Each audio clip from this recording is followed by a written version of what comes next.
We are live. Hello, everybody, and welcome to ATP Insights, where we cover the most important tech news and tech stories in Asia. Today's Thursday, the 2nd of July, 2026. Let's get right to it. We want to cover two news stories today. Both are really interesting. So GOJEK, one of their founders, has been sent to jail, and East Ventures is investing in Amity Robotics. We'll get to both of those too.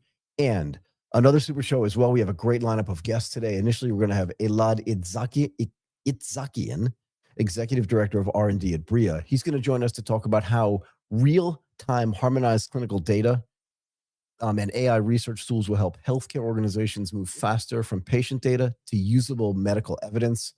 Following that, we'll welcome Elsa Q, MD of Payments and Innovations at DCS Group, to discuss how licensed stablecoin payments, stablecoins obviously becoming a really big deal, and modern infrastructure help businesses move money faster, more safely, and more efficiently across the region. Next, we will talk to Agastya Samat, founder and CEO at Zeya Health, to cover how AI-powered clinic automation helps healthcare providers recover revenue, reduce administrative burden, and improve patient engagement. And then Dr. Varin, Khera, co-founder and CTO at SecStrike, will talk about how AI-native security companies are helping businesses deploy autonomous systems without expanding their attack surface. Cybersecurity, very important stuff. And finally, Craig Dixon, founding general partner at Accelerating Asia Ventures, will join us to talk about how his business is helping AI native companies grow and thrive in Southeast Asia. And before we get to all of our guests and some news, let's hear from our presenting sponsor, Twilio. Twilio is the secure and scalable platform to build customer engagement without the complexity, with the AI-driven workflows you need to connect. They are trusted by over 300,000 businesses. It is the platform that makes more possible. Visit Twilio.com to start building today. Okay, let's get to some news. This is some really, really interesting stuff today. Okay, Nadia Makarim, we want to talk about GOJEK, and it's one of its co-founders sent to jail. Nadia Makarim, the co-founder of GOJEK, and Indonesia's actually former education minister, was sentenced just a couple of days ago on June 30th, 2026, to 10 years, not 1 year, 10 years in prison by Jakarta's anti-corruption court over a school Chromebook procurement program run during the pandemic. Interestingly, the court found him guilty of abuse of authority and causing state losses tied to the purchase of Google Chromebooks for Indonesian schools. It also ordered him to pay 1 billion rupiah, which sounds like a lot, but it's approximately $56,000. And they roughly 809 billion rupiah, almost 45 million bucks in restitution, with the possibility of additional prison time if he does not pay. Now, what is this case about? This case turns on whether the education ministry, and he was part of the education ministry after he stepped down from GOJEK, their decision to procure Chrome OS-based laptops, that they improperly favored Google, which also coincidentally had invested in GOJEK-related entities. Prosecutors in this case argued that technical specifications were shaped around Chromebooks. In other words, they decided beforehand, this is what they're alleging, that when they were building the specs for what the education ministry needed, they made it sound like a Chromebook, and that decision damaged the state. The court found Makarim guilty of causing losses while also finding that he did not directly seek to enrich himself. So he wasn't trying to make money for himself, but he was maybe they're alleging that he was trying to get investment for other GOJEK-related entities, although Google in this case was not charged and has denied any kind of wrongdoing. Now, Makarim obviously denies the charges and says he will continue to appeal. His defense attorneys, his defense team, they're arguing that the procurement saved money, followed transparent processes, and was designed to support education during the pandemic. And if you think about it, right, a lot of kids, both in the US but also in Asia, didn't go to school physically, but still had to be schooled.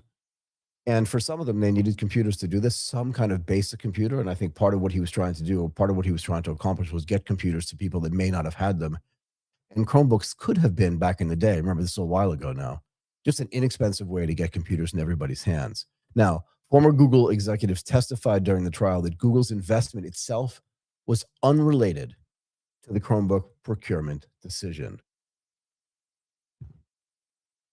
Again, I always like to look at second and third order stuff. And if you listen to our sister show, AGTP, Martin and I always talk about not just here's the fact, but here's the implication of that fact. And here's the second order and third order impact of that fact. And in this case, I agree here. The verdict is probably bigger than just like a procurement case for Chromebooks, because Makarim was one of Indonesia's most visible symbols of private sector talent entering the government. Remember, he built GOJEK from a local ride-hailing startup into a major Indonesian technology platform, which at the end of the day merged with Tokopedia as well, another very large e-commerce platform in Indonesia. And they changed the name of that company to Go2, Go for the GOJEK part, TO for the Tokopedia part. He left the company in 2019 to enter public service, which sounds like a great thing, right? You start a company from scratch, you build it up into this big thing, and then you want to give back to society. So he joined the as education minister until 2024. So he was there from 2019 until 2024. Now, Go2, that merged entity that I just talked about, has said that he had no decision-making role at the group after resigning in October 2019, which leads me to believe that those guys are like, we want to be hands off here. Like, we don't want to have anything to do with this guy. Not because he necessarily, or because they agree that he did something wrong, but merely because anytime there's a scandal somewhere, particularly in a country that's as closely watched and the largest country in Southeast Asia, like Indonesia, it's just better if Go2 or GOJEK itself just has no involvement in this. And to me, like, the bigger context here is Indonesia's ongoing struggle with corruption enforcement, public procurement credibility, and investor confidence. And to be fair, we've seen a little bit of this in other countries in Southeast Asia. We don't have to search too far back to look at, I think it was a movie scandal in Malaysia as well. And the sovereign wealth fund in Malaysia too was having some problems. So Indonesia's not alone here, but just some facts that you should know. Indonesia scored 34 out of 100 in Transparency International's 2025 Corruption Perceptions Index, and ranked 109th out of 182 countries. And that context alone makes the case politically and economically sensitive, especially because it sits at the intersection of government digitalization, any kind of credibility for the startup space, and we'll get to that in a moment as well, foreign technology platforms, and just the legal risk of public sector reform. And remember, this guy was running and founded one of the biggest and most successful startups, very well funded, very successful, built into one of the, literally like the face of startups in Southeast Asia. If you consider like Lazada, Shopee, Garena, which is now C, right? Grab, GOJEK is definitely in the same category as these companies. And separately, GOJEK and Tokopedia were in this category before they merged, but the merged entity as well is literally one of the big faces of not just the Indonesian startup community, but the Southeast Asian startup community at scale. And anybody who's watching this event, anybody who's watching this episode, or anybody who's listening to it knows they've been following the story, the investment story of GOJEK for a long time. But here's where the real problem is. Everybody who's also watching this show has heard about e-fishery. This is probably purely the most damaging startup scandal probably in the history of Indonesia, at least in the last decade. And you'll see why I'm talking about this, right? Because I don't want to say birds of a feather flock together, but when you're looking at the Indonesian startup space, you have to understand like why the regulators and why the government are so concerned about this. Because back in 2025, e-fishery was one of Indonesia's most celebrated agricultural tech startups, agri-tech startups, yeah? Backed by major investors and valued at unicorn levels. And I remember reading stories on LinkedIn, on X, all across the board, on TechCrunch, about just what a miracle in a way that e-fishery was. The founders became super famous, and the company itself, again, became like one of the poster children for how you can succeed in the Indonesian startup space if you actually tackle a real problem. And a 2025 internal probe, unfortunately, reportedly found that management of e-fishery, going all the way up to the CEO, had inflated revenue by, and I would sit down for this if I were you, almost $600 million. Yeah, you heard me. Almost $600 million in the first 9 months of 2024, meaning that more than 75% of reported sales may have been fake. And I remember when I first read about this, I just thought, they couldn't have done that. $600 million of like fake revenue? Why would you even do that? And again, I always like to make analogies to things. I remember when I first started trading treasuries, and there was a guy who worked at Sumitomo, and he just kept putting tickets in his drawer in New York. He was a Japanese guy who was sent to New York to trade U.S. government bonds, and he was just losing. And at the end of the day, he kept trying to make it back, which means he kept trying to make bigger bets. And I think this is what was going on at eFishery as well, although I cannot corroborate that. But the point is that the more he lost, the more he traded bigger size. And I remember people that actually traded with him. They're like, this guy just bought $1 billion 2-year notes, and it makes no sense to me. And he just kept losing money. At some point, he just couldn't take it anymore. He turned himself in because the losses, I don't remember what it was, but it was something like $2 billion in losses that just literally finally came out of his drawer when all the tickets that he actually did got processed. Anyway, the company eFishery itself has been presented as profitable. And the only reason why I mentioned this treasury thing was not to say that like that's exactly analogous to this, but just this idea of like, once you start telling a story of success, you have to keep telling that story of success, particularly if your next round of funding is predicated on it, if you have employees, if you have partners and people that are working with you, their success is predicated on your success. And if you just go, sorry, 75% of our revenues were fake and you didn't report them at the beginning, all the people that count on you are going to lose faith in you. So you're always making, this guy was clearly at eFishery, this team was making a bet like, we will catch up to the story that we're telling about ourselves. And it's a cautionary tale. And the reality is, it never works. It never, ever works. It always catches up to you. Okay. And the company had, like I said, had been presented as profitable while the probe reported that it was actually making tons of losses. Not a good look. But again, this is a uniquely Indonesian story, right? And that was one of the reasons I think why the regulators came down or the legal system came down so hard on the founder of GOJEK, because even though what he did is nothing like what he allegedly did, is nothing like what Gibran Huzaifa, the founder of eFishery, did. They just want to make sure that they can clean this type of corruption out of the system. So in April 2026, eFishery founder, this was this year, just a couple of months ago, he was sentenced to 9 years in prison for a fraud case. And this scandal was really, really painful because, as I said, eFishery was not just some random company off in the corner about which nobody had heard. The entire market knew about this company. And it was one of the few Indonesian startups that investors could point to as a real operating business solving a real problem in food production. So let's, as I always want to do, before we bring on our first guest, let's just dig a little bit deeper into this. What exactly did the court find? And where is the legal line, again, according to this story, between like bad procurement, like the reason why they got these Chromebooks, and criminal corruption, right? Because again, this guy, Nadia Makarim, is saying, I didn't do anything wrong. He's going to appeal.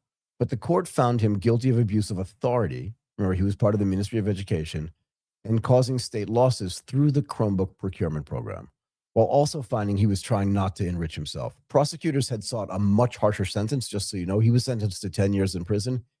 They wanted to put him in prison for 18 years. And they wanted a 68 trillion rupiah restitution. And what they got was an 809 billion. So they wanted a 5.6. They wanted 7 times more, which is 310 million in restitution, and again a $1 billion fine, right? So they wanted way more. And the key issue for the government here was not simply that Chromebooks were purchased by the Ministry of Education. The prosecution's argument in this case was that the procurement was structured in a way that favored Chrome OS and Google, and that caused state losses. That prior to actually making this decision, that they made the request for a proposal, the RFP. I'm giving like what the details might have been here, to favor Google and to favor Chrome OS. And the government is alleging, the defense position, so the government is alleging that the reason why they did that was because they wanted to take investment from Google's venture entity, into some other GOJEK or GoTo entities. And Nadia Makarim is saying that's just complete balderdash, that is not true. The defense position in this case is that the program was a policy decision made during an emergency education crisis. I mean, we forget sometimes, I think collectively, just what COVID-19 was like, what the pandemic was like. Now, again, I live in Thailand. So for those of us that live in Thailand, I feel like we had an easier, and I say that in relative terms, an easier time dealing with COVID. But again, back then I was not in school. I was not getting a degree. Didn't have a job that I had to go to 9 to 5. So like my life honestly did not change that much. But if you were a student or if you were a teacher or if you were part of the education system, particularly in Indonesia, a country of 270, almost 300 million people, thousands of islands, and you have to organize now the education of kids that up until then had been literally like waking up every day, walking to school, taking a bus to school, taking a car to school. And now you have to find a technological solution to get them an education. This was an emergency education crisis. And to be fair, even the government in this case, or the prosecutors in this case, agree that there was no self-enrichment. He wasn't doing it and then taking a VIG on top of whatever those Google Chromebooks cost. He's alleging, and his team is alleging, that he was just trying to find a way in an emergency to get the right technology to the students so that they could learn. And he's also said that there was no proper state loss that he understood, and that the idea that there were losses here was not properly established. The question here is how Indonesia's courts treat state loss when a public official makes a technology choice that later becomes politically or legally disputed. Right? Like, how do you measure? They were going to buy something. According to them, according to the Ministry of Education, according to the prosecutors, they know that his team had to buy something. The Ministry of Education had to buy something. And the alleged charge here is that he skewed this whole thing towards Google and Chrome OS. He's alleging that that's not the case. Okay. Now the question here is, how strong is this connection between Google's investment in GOJEK or their entities and the Chromebook procurement, right? Because that's going to be key.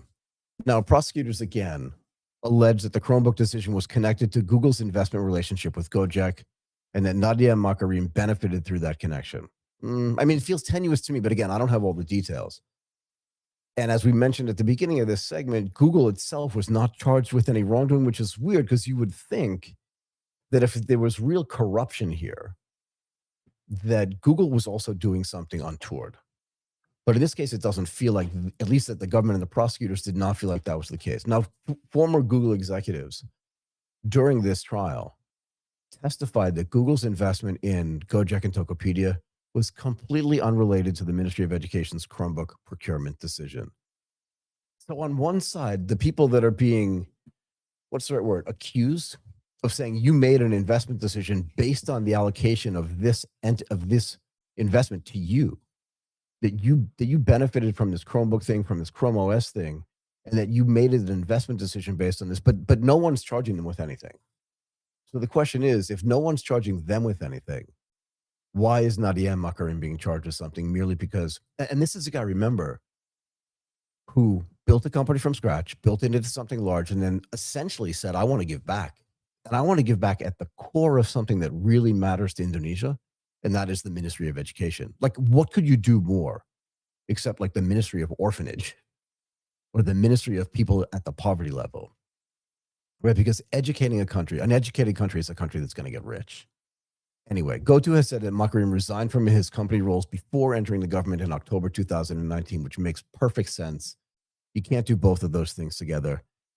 And he granted power of attorney over his shareholder voting rights, leaving him with no decision-making role at the company, again, which means like, how could he personally benefit?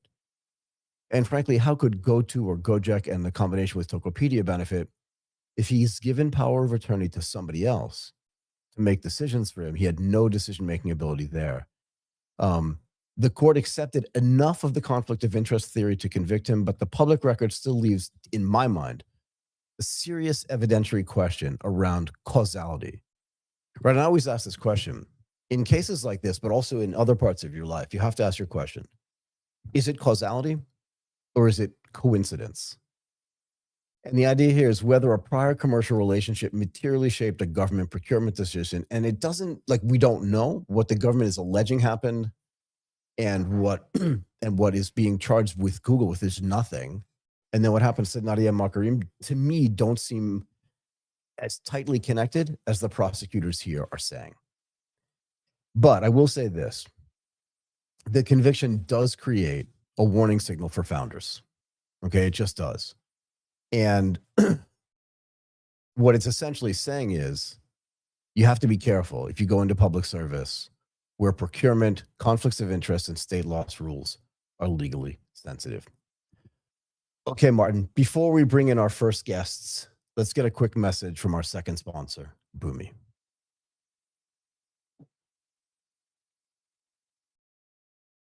Boomi is the data activation company for artificial intelligence. Boomi powers the agentic enterprise by bringing data to life across your business. Trusted by over 30,000 customers and supported by a network of over 800 partners, Boomi helps organizations of all sizes achieve agility, efficiency, and innovation at scale. Let us welcome our first guest today, Elad Itzhakian, Executive Director of R&D at Briya. Martin, let's bring him in to the show.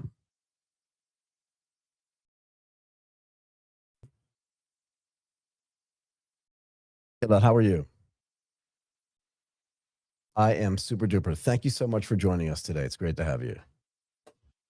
It's awesome. You can hear me okay, yeah? Yeah, definitely. Super duper. Look, we wanted to have you on the show today because we wanted to understand how real-time harmonized clinical data and AI research tools can help healthcare organizations move faster from patient data to kind of usable medical evidence, if that makes sense. But first, before we dig deeper into that, tell us a little bit about Briya. Sure thing. So Briya is a startup company that was founded in 2020, back in the COVID days, with a goal to provide access to high-quality medical data quickly and securely with an infrastructure that connects the different data systems and users with as little friction as possible. It's mainly about removing the boundaries that hold back researchers and shorten the time to medicine, accelerating innovation, and driving better health outcomes when our partners remain with fully compliant and in total control. That's the gist of it. Got it. Okay. I mean, interesting that it was started. Was it coincidental that it was starting during COVID and like a bunch of guys were just sitting around going, we got to do something? Or is it just coincidental that there was a health event, a global health event that happened and you guys said, now we have to have a better way of like organizing and understanding this real world data so that the research around this stuff can actually get better? Yeah, so definitely that was a trigger. I mean, Cool. Back when the world was holding on, pending for research to break through, it made us think, and mainly Guy and David, the founders that I have to give credit for, it made them think, how could we lower the bar? How could we make research happen faster? Because at the other end of medical research, there's always a patient. Yeah. There's always someone waiting for medication, looking for better treatment. And we came to realize that the barrier is pretty high and the data is not accessible. It's very, very fragmented. And on top of that, you can add regulation, which is difficult when talking about sensitive data. So yes, COVID was definitely something that accelerated and triggered Briya. Can we talk a little bit more about why the data is so, I don't want to say so, it's not inaccessible, it's just difficult to access, and how sort of privacy and personal data regulations and stuff like that actually make this difficult, and what, not the solution is, but how we solve that problem, if you don't mind. Yeah, sure, certainly. So we're talking about real world data, which is different than the clinical trials data that is mostly used for medical research because it's more accessible. But well, yeah, because can I just make a point here? Because when you use research data, by definition, the people that are involved in giving that data out have already signed a waiver that says, like, I understand what's going on here, and I give you the right to actually take this data, disseminate it so that other people can understand what's happening with it, but also use it to do the research that you would do if you had real world data, but you don't. Yeah, so that's a big difference. You're talking about consent. And also along with that consent, there's a lot of bias because we're talking about a highly controlled population that was handpicked. So it acts different than the real world data that is kind of in the wild. So among the challenges with real world data, first off, as we stated, there's regulation around privacy mostly. I mean, probably the most important thing about this. You don't want your personal information leaking. especially not the medical information leaking. So that has to be handled with extreme care. One of the approaches is first not to take the data out of the data provider's premise. That's one thing that our infrastructure does. We keep it in place and query it at the source, so you don't have to worry about what happens if it leaks, because it never leaves the premise. Yeah, I see. So it never goes on server somewhere else. It stays on-prem. Yeah, that's right. We draw the conclusions, but the actual data doesn't have to leave the original server. Got it. So that's about regulation. The second thing I'd say about real world data is that it is extremely fragmented and scattered. When you visit a doctor or you do, I don't know, an MRI scan, these are different systems. You have different data sources where the data sits and data lives, and they have different authentication methods. They have different data formats. They are completely different from one another. There's structured data.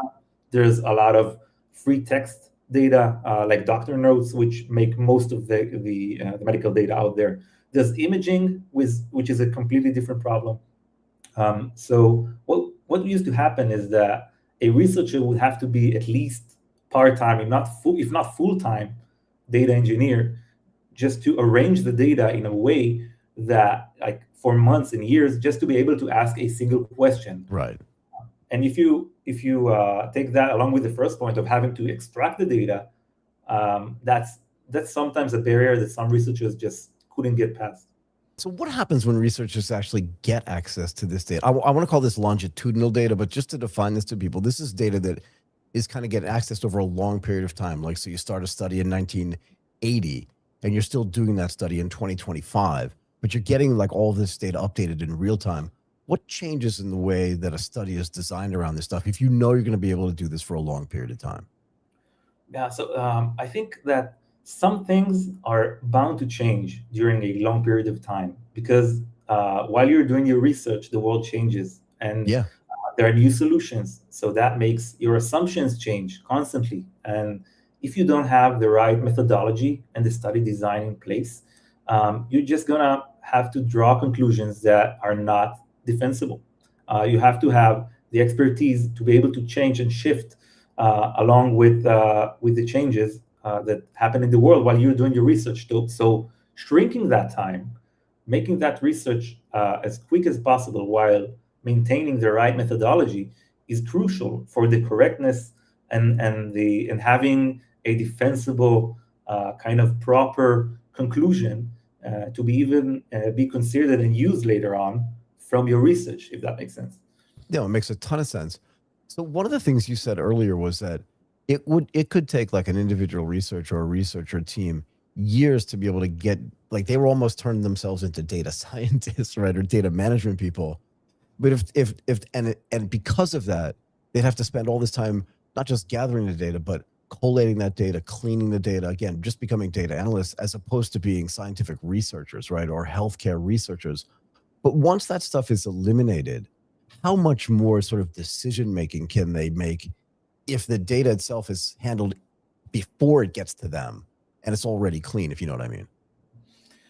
Yeah, so I think to a certain point, you cannot probably in advance just handle and tackle all of the data cleanliness problems, right? For sure. Especially as an engineer who's not, let's say, not an expert engineer, that is not familiar with every inch of that domain. Right. So that approach is limited, I want to say, by design. You have to be flexible with it. Later on, when you once you get the data, I think there's a lot of decision to be made later on. But the next problem is the expertise gap. Most researchers, they need some assistance or some expertise backing to know that the questions that they're asking are the right questions to be asked. If you do those first steps wrong, if you make the wrong question, and you do the wrong population, and if you make the wrong assumption, everything later on is biased and cannot be properly utilized. So I think these are two, I'd say, equals of the same problem. Just handling the data beforehand, which is a major issue and keeps changing. And there are a lot of new systems, and hospitals, they change the system sometimes, and then you have to redo it.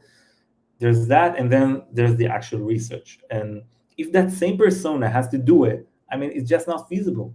So what some teams do, as they often don't have all the necessary expertise on their team, they're stuck waiting on someone else's calendar, like the professional people in biostatistics or with research or with epidemiology. And while they're waiting, as we said earlier, this is valuable time. You cannot spend it waiting. Yeah, so one of the things that I used to talk about when I was involved in not myself making software, but like giving people advice on how to do software development was this idea, as you were saying, like it's almost like a V-shaped thing. And if you go down the wrong street on the V-shape, you can't just kind of cross across the triangle and then keep moving forward. You have to go all the way back down to the bottom of the V and start over again. And I think this is what you're suggesting when you say, like, if you make the wrong decision at the beginning, then you're asking all the wrong questions. And to do it again, this could be over a 3 to 5 year period of time. You have to go all the way back to the beginning of that V and then make another turn to start over again. You're right. This time wasting can actually be really expensive, both in time, but also in money as well. Yes. Yeah, but I totally agree. And coming from engineering, I can relate. But unlike engineering, where we, let's say, the engineers make a living out of fixing bugs. Sure. With research, the price is sometimes just too high. It's like almost like every bug would have you migrate your data or change your infrastructure completely. So yeah, that's very, very delicate. So what role does AI play in accelerating this healthcare innovation, in solving some of the problems around data, in making sure we're asking the right questions, and solving some of the issues that you've already introduced? So AI obviously makes it it plays a main role in this thing, I'd say, but not only AI. Let me start off by saying that there's a lot of noise, not just around AI, but specifically AI in healthcare. Tell me. A lot of solutions out there are trying to claim the fame of being like the AI solution for healthcare, but most of them are just generic chatbots, with lab codes. But I mean, can I just say this? Isn't this true for like all sort of AI hype? It's like this thing is going to be the be all and end all for, like, I don't know, soccer, just because the World Cup is going. You're like, no, it's not actually. It's just not going to be. It's the same thing in healthcare. Yeah. Yeah, definitely. Only that in healthcare, it's very sensitive. I mean, nobody could die. I'm a big fan myself. Injured. Yeah. Sorry. Go ahead. Yeah. So people tend to think that if they just sparkle, some AI dust on top of the problem, it makes up a solution. But it doesn't. Like, think of it that way. We wouldn't trust ChatGPT to be the AI engine of a self-driving car, or just. No, I'm not doing this. As a generic kind of solution. Yeah. No. So we wouldn't do the same with handling sensitive, delicate clinical data, on top of which we're going to produce then medicine and treatments, etc. So AI by itself is very powerful, but you like they said in Spider-Man, with great power comes great responsibility. Is that from Spider-Man? Really? For me, it is. Anyway. For you, yeah, fine. I'll give that to you. So anyway, I think it plays a big role in both aspects. What we talk about. One of them, it helps translate the natural language of the researcher to something that is methodologically it makes sense. So that's one thing. If you're asking a question, the AI can help you rephrase and make sure that you're doing it properly, and ask you follow-up questions because with our solution, the methodology in the proper study design is baked in, so it will lead you towards asking the right question. So there's that. Also in translation, there's this mess or the wildness, as I said, about the data, how scattered it is. So with AI, you can more easily understand it and make sense of it out of the, especially, let's say, free text and imaging. Being able to recognize it with tools that we didn't have before. Because let me tell you, using, I don't know, let's say regular expressions to extract data out of free text is a pain, and you most of the time get it wrong. And with AI, you have a real power to translate it properly into structured data that you can properly queried later then. So can you just explain that to people what you mean when you talk about a regular expression? Because again, as an engineer, you know what that means implicitly. But like to people that may not understand what that means, what's the difference between a regular expression and natural language? Just so people can get it. Yeah, sure, definitely. So think about it as if a regular expression is trying to look at a sentence and just grab out of it some, let's say, specific keywords. To really simplify it. But if you're the problem with it is that if you're looking at a sentence that says the patient asked for a certain medicine, or the patient did not ask for a certain medicine, if you're looking for that specific medicine name, you might draw the wrong conclusion. Yeah, you may miss the meaning because it's not in natural language. Fair enough. Yeah, go ahead. So you have to semantically understand what's going on in the sentence. And with AI, that's much more feasible. So how do you build, this is really important, right? How do you build that semantic interlayer above the natural language processing so you can actually understand not just what it means, but the context of what it means as well, right? Yeah. So it takes a lot of, let's say, safety measures with AI, because you know how AI likes to say, yeah, I got this. I got this. So, I know what you mean. Sure. So you do have to verify it in a few steps. You have to use practices that are becoming very common today. Right. Like, let's say, LLM as a judge, having a different model, just, inspecting what the other model just said, and so on. You can also use some deterministic tools. Deterministic meaning that their result is expected and it's always the same. Yep. When you run it on the same input. Yeah, you have to trust it, but also verify it all along the way, and to back it up again with the expertise that says why the conclusions are wrong and why the extraction does not make sense in this specific context, because context is everything. So in healthcare, getting a non-deterministic answer is fraught with problems, right? Because, I mean, just to distill it down, like somebody could die, right? Or you could just draw the wrong long-term conclusions and develop the wrong medicine, or just a whole bunch of things can go wrong, as we've already discussed. But how do you balance the need for the use of an LLM, which is fundamentally probabilistic, with the desire for, as you said, to use other deterministic tools to get an answer that's going to be the same every single time? Yeah, so that's a big challenge with LLMs and AI models today, because they are non-deterministic by nature. By nature, yeah. Yeah, they are statistical tools, essentially. So you have to use them with care. You have to make sure that you're assigning them the task that within error margin is still acceptable. You have to make them, let's say, you cannot just ask them things like, draw the conclusions out of this text, but you ask them to classify some parts, or you ask them all to rank something.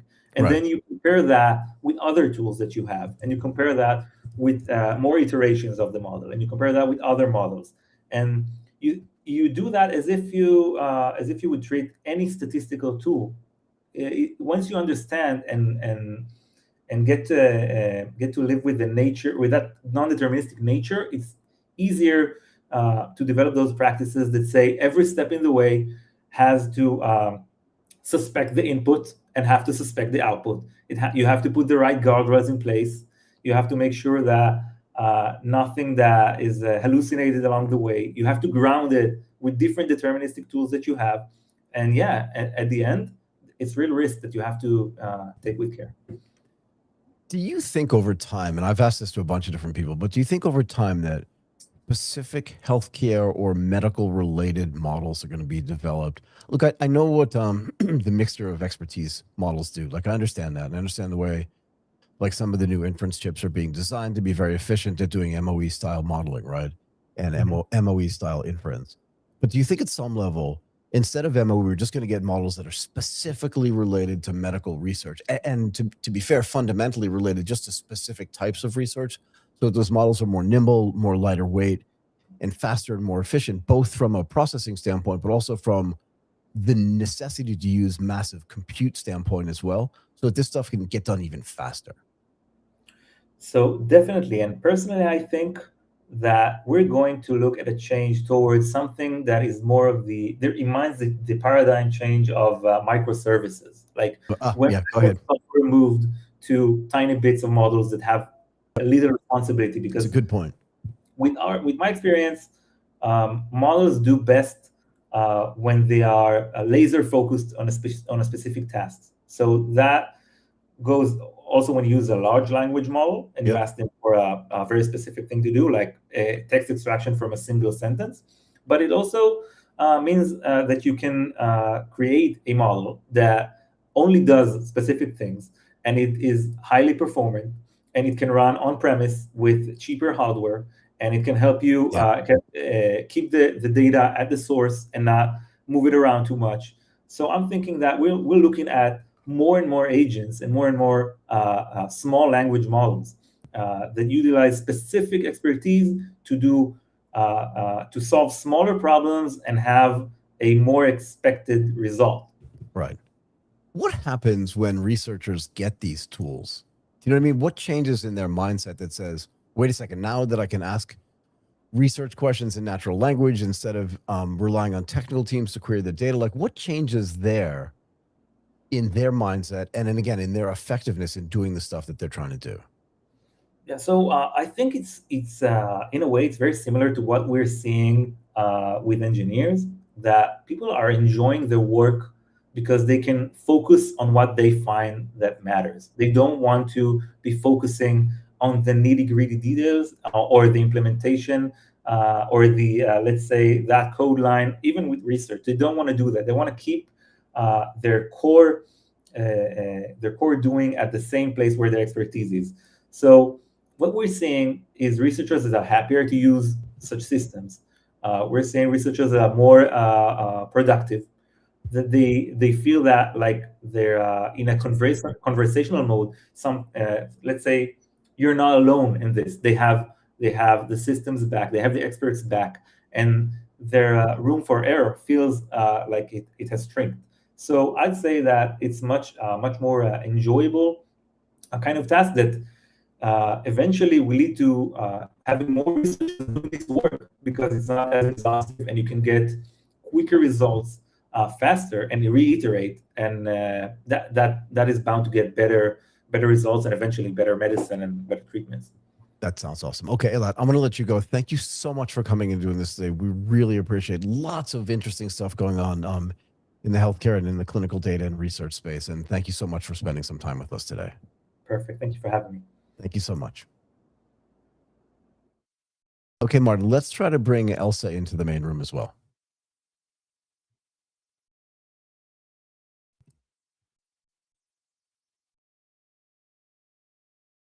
Elsa, how are you? I'm doing great. Obviously, you can hear me okay because you responded right away, so I don't have to ask. It's great. That's awesome. Okay, let's get you into the main room. There you are. Look, we wanted to have you on because we wanted to understand a lot about how licensed stablecoin payments and modern infrastructure help businesses move money faster, more safely, and more efficiently across APAC. But before we do that, tell us a little bit about the DCS group. Sure. Hello, everyone, and for all the ATP audience. My name is Elsa. I'm Managing Director of Payments and Innovation in DCS Group. DCS is founded in 1973 with the introduction of Singapore's first diners card program. We are now evolving into multi-rail payment ecosystem, spanning traditional and stablecoin enabled card issuance. We are principal member of Visa, MasterCard, UnionPay, and also we accept merchant acceptance in the digital payment infrastructure. So we have DCSD card programs, payment infrastructure, PayDeFi, and DCS Pay. Yeah, so with this over 50 years of the payment heritage, we enable seamless digital commerce for consumers in the business worldwide. How does a company that's founded in 1973? Singapore is founded in 1965. No, I know that, but how does a company that was founded in 1973? Yes, because keep itself so attuned to what's happening in the modern finance world that it doesn't get left behind? Like, what is the company culture that allows that or that enables that to take place? So at very beginning, we're a franchisee of Diners Club for the Yep. credit card issuer. Mhm.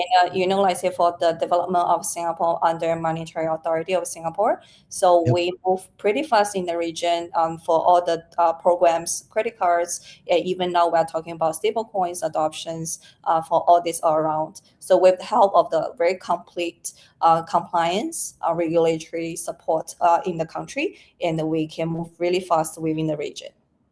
So let me ask you this. What kind of gaps or infrastructure gaps do you see in the current payment systems across APAC? So I mean, every country have their own, like say, compliance and regulatory For framework. sure. Yeah. For sure. So like say but we see that cross-border payments we still remain fragmented, with business navigating like different banking systems, regulations, and payment rails across the markets. This often results in slower settlement, higher operational complexity, and greater cost for business operating regionally. Yeah, so that's why we see this. And but stablecoin, because we are talking about this, stablecoin currently account for less than 1% of the global money flows. So we see 1%. opportunities. Yes, we see these opportunities lies in using them to modernize specific pinpoint in the payments, particular I think in cross-border settlement and liquidity management. What level do you think, and you can say I don't know, it's a fair answer, I think, but at what percentage of payments do stablecoins need to be to reach a tipping point where you have to use them as opposed to you want to use them? Actually, if you put in some data, according to the MS New report just releasing last month, stablecoin issuance it has already doubled since early 2024. If you see when is the tipping point, actually it's now, because for now only like about daily transaction volume around 30 billion. Yeah, but we see that this rapid growth and in the 30 billion USD, right? Yes, USD. And we know, like say recently, recent 2 days, very hot topic of Open USD with more than 140 for the launching. So I think now is a tipping point. Yeah. So I always like to bring this up, and I'm just double checking. It's a rhetorical question for the audience, but I presume the audience does not know how much global foreign exchange trading happens every day. But I always like to use this as a benchmark, right? So if $30 billion of stable coins trade or just are used every day, 9.6, let's just round it up to 10, because once you get into trillions, it's just like, it's a rounding error. $10 trillion of FX gets traded every day. And most of it gets traded not for speculation, but most of it gets traded for cross-border trade, right? So that's just literally like how big the global economy is on a day-to-day basis. Where, with all of that money being moved around, where do legacy payment rails, so outside of the stablecoin universe, create the most friction for companies operating across multiple Asian markets? Where's the hard part? I think one of the most important one is the compliance and regulation guidance, because in APAC, every country have their own regulation and guidance for that. Stablecoin adoption, so we do see some, like say, rising compliance in US and Europe. Europe also, I mean, the recently MiCA launch for the stablecoin guidance. APAC, I believe Singapore and Hong Kong is a leading on the compliance framework. But it's still fragmented, right? So the compliance, how to adopt not only compliance, but I say product technology adoption from the markets. Right, so this is where things, I mean, the whole topic of stablecoins is obviously fascinating. But if you just take like 5 or 6 countries, let's do this. The Philippines, Vietnam, Indonesia, Malaysia, Thailand, and Singapore. This is the classic Southeast Asian universe, right? So it's smaller than APAC, but big enough that it makes a difference because combined, I don't know, 700 million people? Yeah, almost 1/8 of the world's population lives in those 6 countries. But you're right, the regulatory frameworks there are very fragmented. And their technological advancement is also very fragmented, right? So like in a typical countryside part of Vietnam, it's not the same as a typical countryside town in Thailand where they have access to 5G. What type of harmonization needs to take place, both from a technology standpoint and from a regulatory standpoint, to make the use of stable coins much easier so that it actually does become frictionless and seamless? Yeah, I think for now, innovation always comes first across the countries in the region. So everyone just tried it out. If there's sandbox, like say in Singapore, we'll try it out on sandbox. If not, it's just innovative, right? So for the technology and products in the region, so for example, some for the unbanking, the countries with slightly higher unbanking rate, stablecoin adoption from consumer side and the company side will be slightly higher. So they start to make use of the stable coins because we see, according to our card issuance and the payment QR network, we see that some countries and Vietnam, Philippines, they have a higher adoption rate for the stable coins. But with more regulated countries, for example, like say Singapore, we see a lot of guidance and new frameworks, compliance coming out. So they have, it depends when the compliance coming out to force the adoption of the stable coins. And in some countries, so for example, Indonesia and Thailand, Indonesia very specifically, they kind of they don't allow stablecoin as a payment, right? So why? This is a compliance regulation. So even as the users, Indonesia has a huge population, right? Yeah, gigantic. 270, 300 million people, yeah. Exactly. Yeah. So, so the regulation comes out. They have very clear saying that hey, stablecoin cannot be used for payment. So that's why product technology is evolving every day. Compliance or regulatories they take time to move this forward. So that's why we see it's very fragmented, and about everyone is pushing for that. So this is a little bit of a controversial question. But I'm and now I think I finally have the right phrasing for it. I was asking it in a different way before. But what is slowing the regulatory change from allowing stablecoins, from allowing the use of stablecoins for not just in-country payments, but cross-border payments for countries like Indonesia or wherever? Are they worried about the technology? Are they worried about the monetary sovereignty? Do you know what I mean? Yeah, I mean, so some countries that really have this control of money, right? Outflows, especially. If you go everything on chain, everything go to stable coins, then they may not have so much control, or they don't even have controls. That's why I think they kind of for this limitation. So they want to innovative. They want to be innovative. They want to progress. But there is still these blockers. All I see, they are very conservative on this innovation. So what happens when, let's just use it as an example. What happens when a country like Thailand, which, I live in Thailand, right? But it's very forward-looking. The regulators are very progressive. That's a compliment. Yes. Right. In a country like the Philippines, where you say like the uptake of stablecoins also very fast and very high. Singapore, with the Monetary Authority of MAS, also very progressive, very thoughtful about what is the future of finance really going to look like. I mean, this is why 65,000 people go to the Singapore FinTech Festival every year. They're not just going for the food. But what happens when those countries say it is okay for a Thai SME, right, instead of sending Thai baht to a Vietnamese other SME, they can turn Thai baht into a stablecoin, take the stablecoin, make a payment to a Vietnamese counterparty in stablecoin, and then they turn that stablecoin into Vietnamese dong.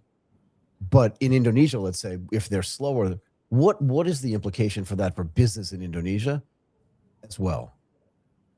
You mean for the stablecoin adoption? Yeah, because if they can't make payments, then that means that the SME here there's going to be more friction for a Thai SME that wants to do business with somebody in Indonesia as opposed to doing business with somebody in Vietnam or somebody in the Philippines. Yeah.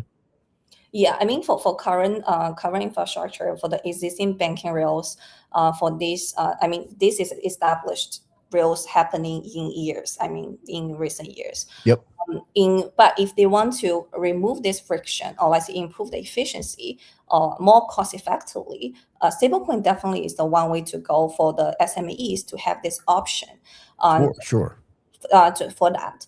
But because, for example, the regulation difference in different countries, SMEs, they are more conservative. They more hesitate. See, hey, whether I want to try it out on stable coins, and choose on which stable coins. Also another topic for them to see, hey, whether I can have, like say, compliance or trusted partners to do off-ramp for me, because most usage still in local currencies. The stable coin is not so circulated among the SMEs or among all the merchants, right? Among companies. Yeah, so a lot need to consider because we also see a lot rising stable coins. Choose which rails, which stable coins, which trusted OTC partners. This is all in all consideration if they want to use stable coin, adopt stable coins in the markets.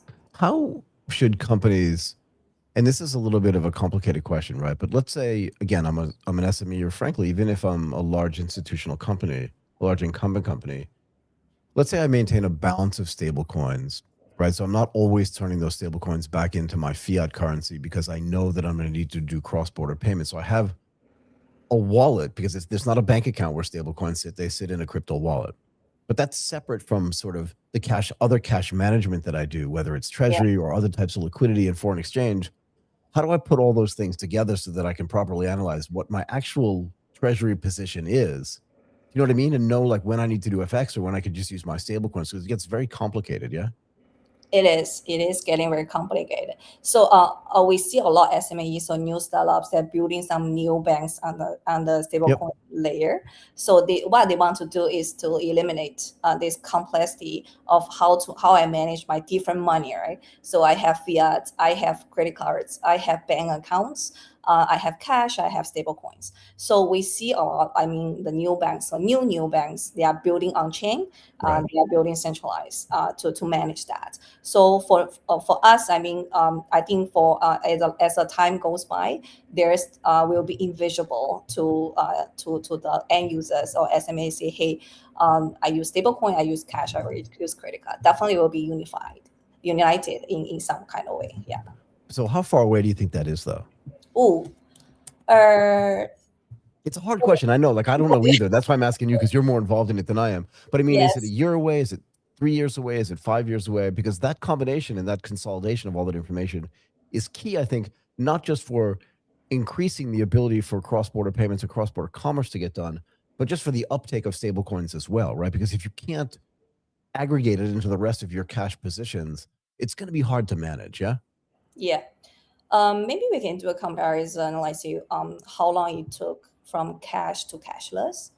One is a comparison, and another good point. Sorry, go ahead. Yeah, so it takes, I don't have the really number for the years, but for the cashless to the stablecoin adoption will be much shorter. Sure. Because of the technology, like say stablecoin adoption, government compliance, regulatory support, and the recent launch of OpenUSD, we see the trend and the support even from the traditional financials, like say card schemes and Master Visa, or like say different like Genesis Act from the US, MiCA from Europe, Payment Service Act from Singapore. So we see a lot of adoptions. If you're asking me the timeline, definitely much faster. If maybe I see 5 to 10 years. Got it. Okay. So it may be very aggressive, but it definitely is a trend. I have to say that. So another thing I want to know is, right, like I don't have I should not admit this, but like I don't have a crypto wallet. And you must be thinking like, oh my God, can you live like this? But having said that, I think part of the issue or part of the problem with a crypto wallet is you've got to make it yourself, right? So think about this. Are the new banks and the neobanks that are being created, let's back up for a second. If I go to HSBC, or if I go to Citibank, or if I go to Sumitomo Bank, or if I go to any big bank in the world, I walk in, I talk to a customer service person, they open a bank account for me. They sit on their own system. I can never open my own bank account. Even if it's not technically that hard to do. Like I can't download a bank account. Even if I go onto a new bank system, they don't give me the opportunity to create my own bank account. But on the flip side, no one's going to create a crypto wallet for me, right? So why don't the new banks, and frankly, even big banks like JP Morgan, HSBC, Citigroup, have a service where they create a crypto wallet for me in the same way that they create a crypto account for me and then link it to my bank account so that I can do all these things that I want to do, particularly if I'm an SME or if I'm a large incumbent company? Do you know what I mean? Yeah, so this is actually a very good question. Maybe I ask you back. Why? Because now, unlike like years back, we need to go to the branch to open a bank account, and the RM can help you with that. Yep. But now we see a lot. You can open the bank account online, and it's self-service. You just fill up your information. For example, in Singapore, we just use SingPass to it's 1 minute I can open an account, right? The reason why we didn't open so-called crypto wallets. Some people, for example, they say, "Hey, I don't know what crypto is." Right? Exactly. But also, the bank account itself has to go through some kind of approval process. In other words, I can't activate my own bank account. I can open it or I can ask for it to be opened. But theoretically, I cannot create that account on my own. I can't give myself an account number. Do you know what I mean? Yes. I can't connect it to anything else at the bank. I can apply for it. What you're suggesting is I can apply for a bank account, and then the bank can make a decision quickly depending on how much KYC they do on me and how much AML they've done on me. But for crypto, like if I knew, and I do know how to do it, but if someone knows how to do it, I could literally do it while I'm having coffee and smoking a cigarette. Do you know what I mean? And no one needs to know, and no one needs to, there's no approval process. So why wouldn't the banks go ahead and add that as a service that they do? Because they could also do it for me, even if I'm on the phone with them or on a call with them. Wouldn't that make it easier? And then they connect it to all their other services. That's what I'm asking. Yeah. So for now, I say currently we do see some banks they can open the crypto accounts in a way, but this is not the retails. So for example, like DBS have this stablecoin crypto account, let's say, open to the accredited investors for the AIs.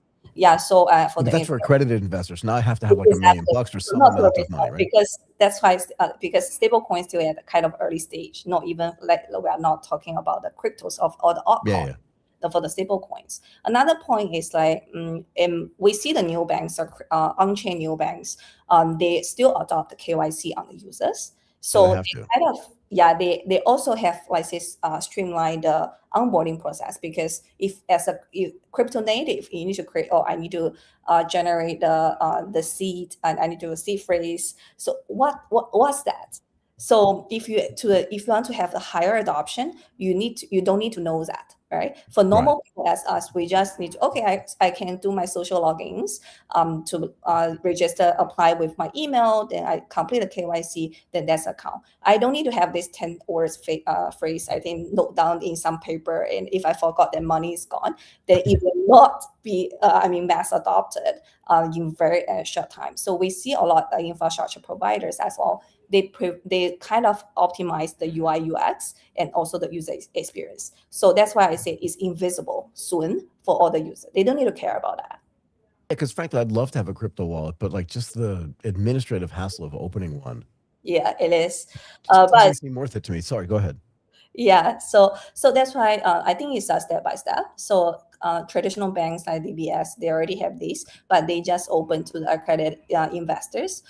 As the more regulation compliance more adopted, I think they will be slightly open to retails. Always have someone to kind of test it out to make it the compliance framework more completed. Yeah. Got it. Okay, Elsa, I'm going to let you go. You were awesome. You were an incredibly great guest.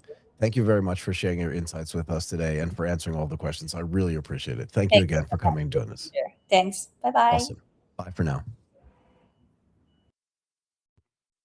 Martin, let's bring in our next guest, Agastya Samat, founder and CEO at Zeya Health.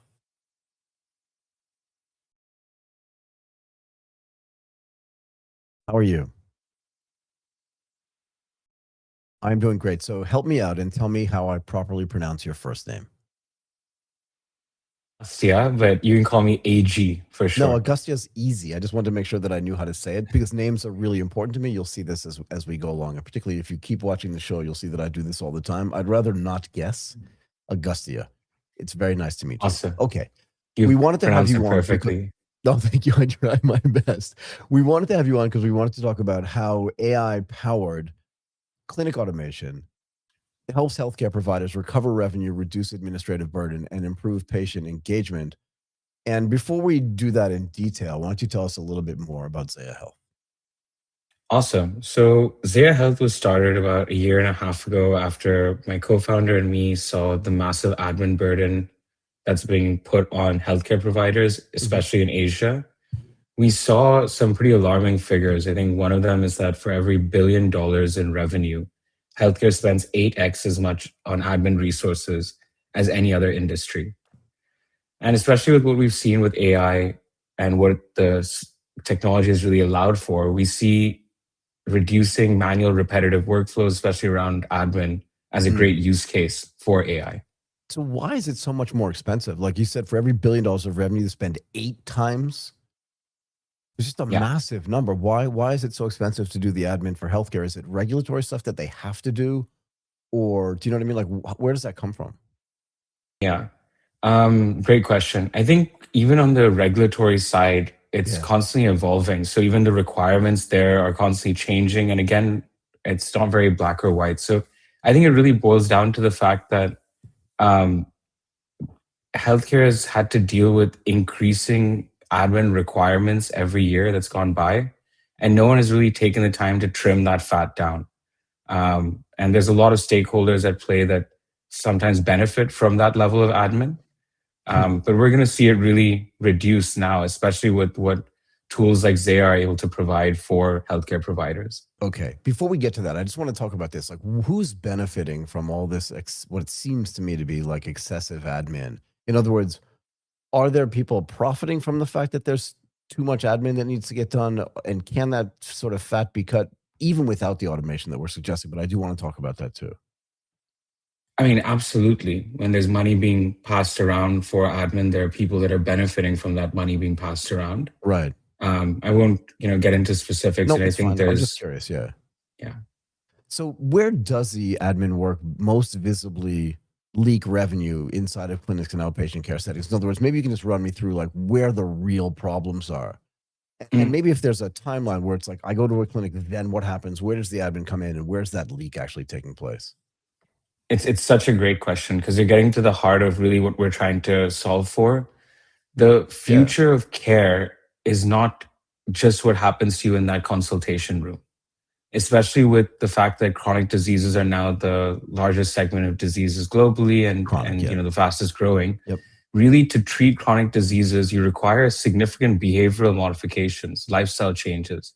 Yeah. And that's part of your care. So when you ask me where the biggest revenue leakage happens, where really more than revenue leakage, where the biggest misses in terms of patient outcomes takes place, really that's through the entire patient journey. And, it's really not the healthcare provider's fault, the doctor or the clinician, especially in Asia, the levels of patient volumes they have to see. It's not possible for them without the use of AI and technology to deliver care outside of the consultation room. Right. But now that's all changing. But if it changes, then how is it changing? So, for example, let's say that you just had birth of a child.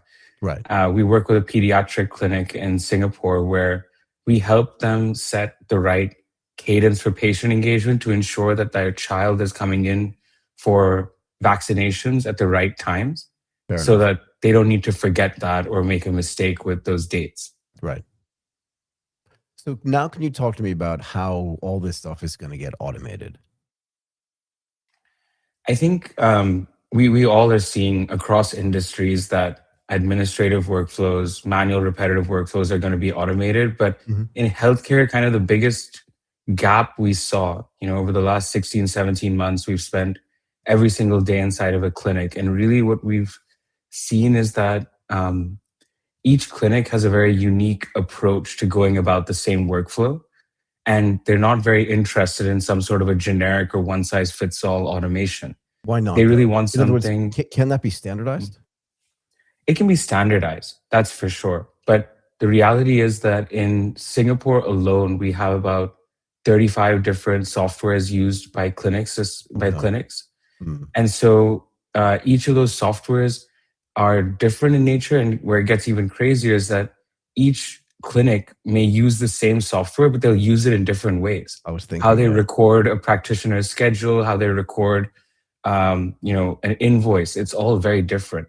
So you can standardize the automation delivery, but each automation is going to be very different in nature. And if you don't serve them something that fits into their existing workflows, they're not going to use it.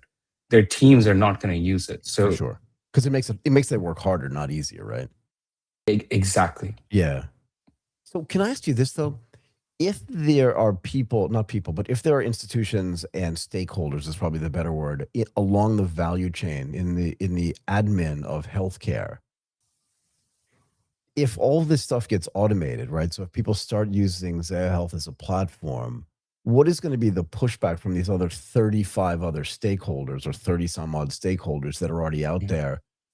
You know what I mean? Because you're fighting it's 1 against 35 at some level, right? Because they want to make sure that they can continue to get their revenue generated for them at each step in the value chain. And I presume what Zeya's trying to do is go, yeah, you don't need any of that because we've built all of these modules that you can just sort of plug in and get going. But what is going to be the pushback from the other participants in the value chain, and how hard is that going to make the transition, not just for the clinics, but for the industry sort of as a whole? Yeah. I want to be clear that we are not currently pitching ourselves as a replacement to these current record-keeping tools that they use. I think the future of healthcare software is going to be something that delivers the relevant stakeholder, whether you're the clinician, the nurse, the front desk person, the data you need when and where you need it. Right. And these record-keeping tools will not be able to do that. I believe Zeya will be best placed to do that. But at this stage, we don't offer the system of record infrastructure that these current tools do. So what do? You integrate with them? Absolutely. And not just them. Go ahead. Not just them, but I think what we saw is when we went into clinics, every single front desk was managing 6 or 7 different softwares to go about any patient engagement. Right. So we integrate with the entire stack.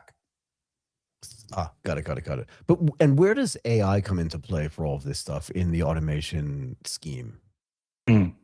So AI is used in 2 kind of ways, and the way we break it down is generative AI and rule-based kind of logic and rule-based AI. So the rule-based AI is used to kind of build workflow automations, step-by-step triggers that lead to a guaranteed outcome at the end.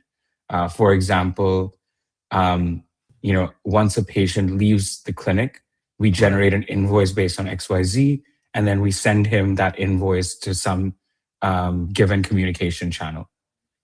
Separately, we have a generative AI engine where we use a multimodal architecture using frontier and open source models to deliver some sort of more human-like engagement mechanisms for humans to speak to the clinic and get some sort of use case done, whether that's booking or scheduling or even trying to understand better their treatment. How important is patient engagement in this case, as opposed to just like pure communication, literally being like engaged with the patients? How important is that for these clinics and for the industry as a whole? Oh, it's a huge differentiator. Tell me. Especially in the world we live in now, patients, consumers, they expect 24/7 access. They expect that you're going to be there all the time. And it scares doctors, and it should. But the reality is, if you're not going to deliver that experience to your patients, you will be left behind. But how do you teach doctors and the clinicians there to be like more in, because at some level it's a human to human thing, right? How do you teach them to be more engaging, or what kind of tools can we give them, whether it's generative AI or just teaching them to be more engaging and to understand better engagement? Do you know what I mean? Yeah, and let me be clear, the doctor profession is a very high-touch, human-oriented profession. They want to be there for their patients. It's just that the reality on the ground is that they have to see hundreds, if not thousands of patients every week.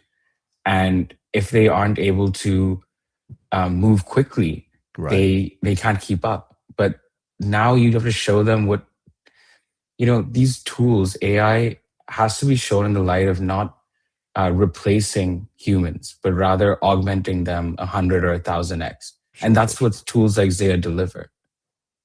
How do you think about this, though, when you're building products without, again, if they're using all these multiple systems anyway, how do you think about building products for healthcare without adding complexity for the people that are actually trying to use them? it's that's the biggest challenge. Yeah. And you have to, it's not just minimizing change management. You have to pretty much get change management down to zero. If you really want to get something valuable and brought out there. But it's definitely possible. And I think, earlier Asian software, Asian healthcare was neglected to some extent because the people felt the value and the money was not there to make it worth building software for them, building the customized software they need. But that's also very much changing now. So what changed the mindset there that said that in Asia we didn't need this software at first, and now we actually really need it? It's not that they didn't need it. It was that what was necessary to change the mindset? I mean, I think they had to see it to believe it, because earlier the costs were just extravagant to deliver any sort of customized healthcare software. Yeah, for sure. And now that's totally different. And when we show the level of detail we can deliver to our partners, the level of customization, configurability, I think you can see it in their eyes that everyone is.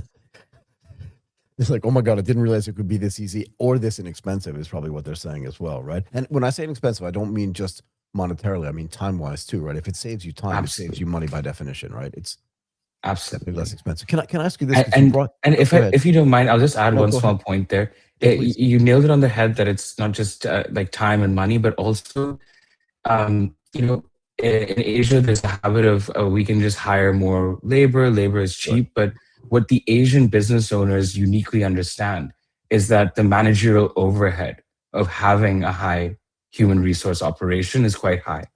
So they really do value the fact that they can streamline their operations through AI tools like this. But there is still a transition. I mean, one of the things about Singapore is a different animal. Obviously, you know this, right? Because just the GDP per capita there is just way higher than it is in the rest of the region. But in countries like Indonesia, Vietnam, Thailand, the Philippines, human labor is actually much less expensive than it is in Singapore, which means adding a marginal person to a business doesn't necessarily add a high marginal cost, but it does add a managerial cost to it as well.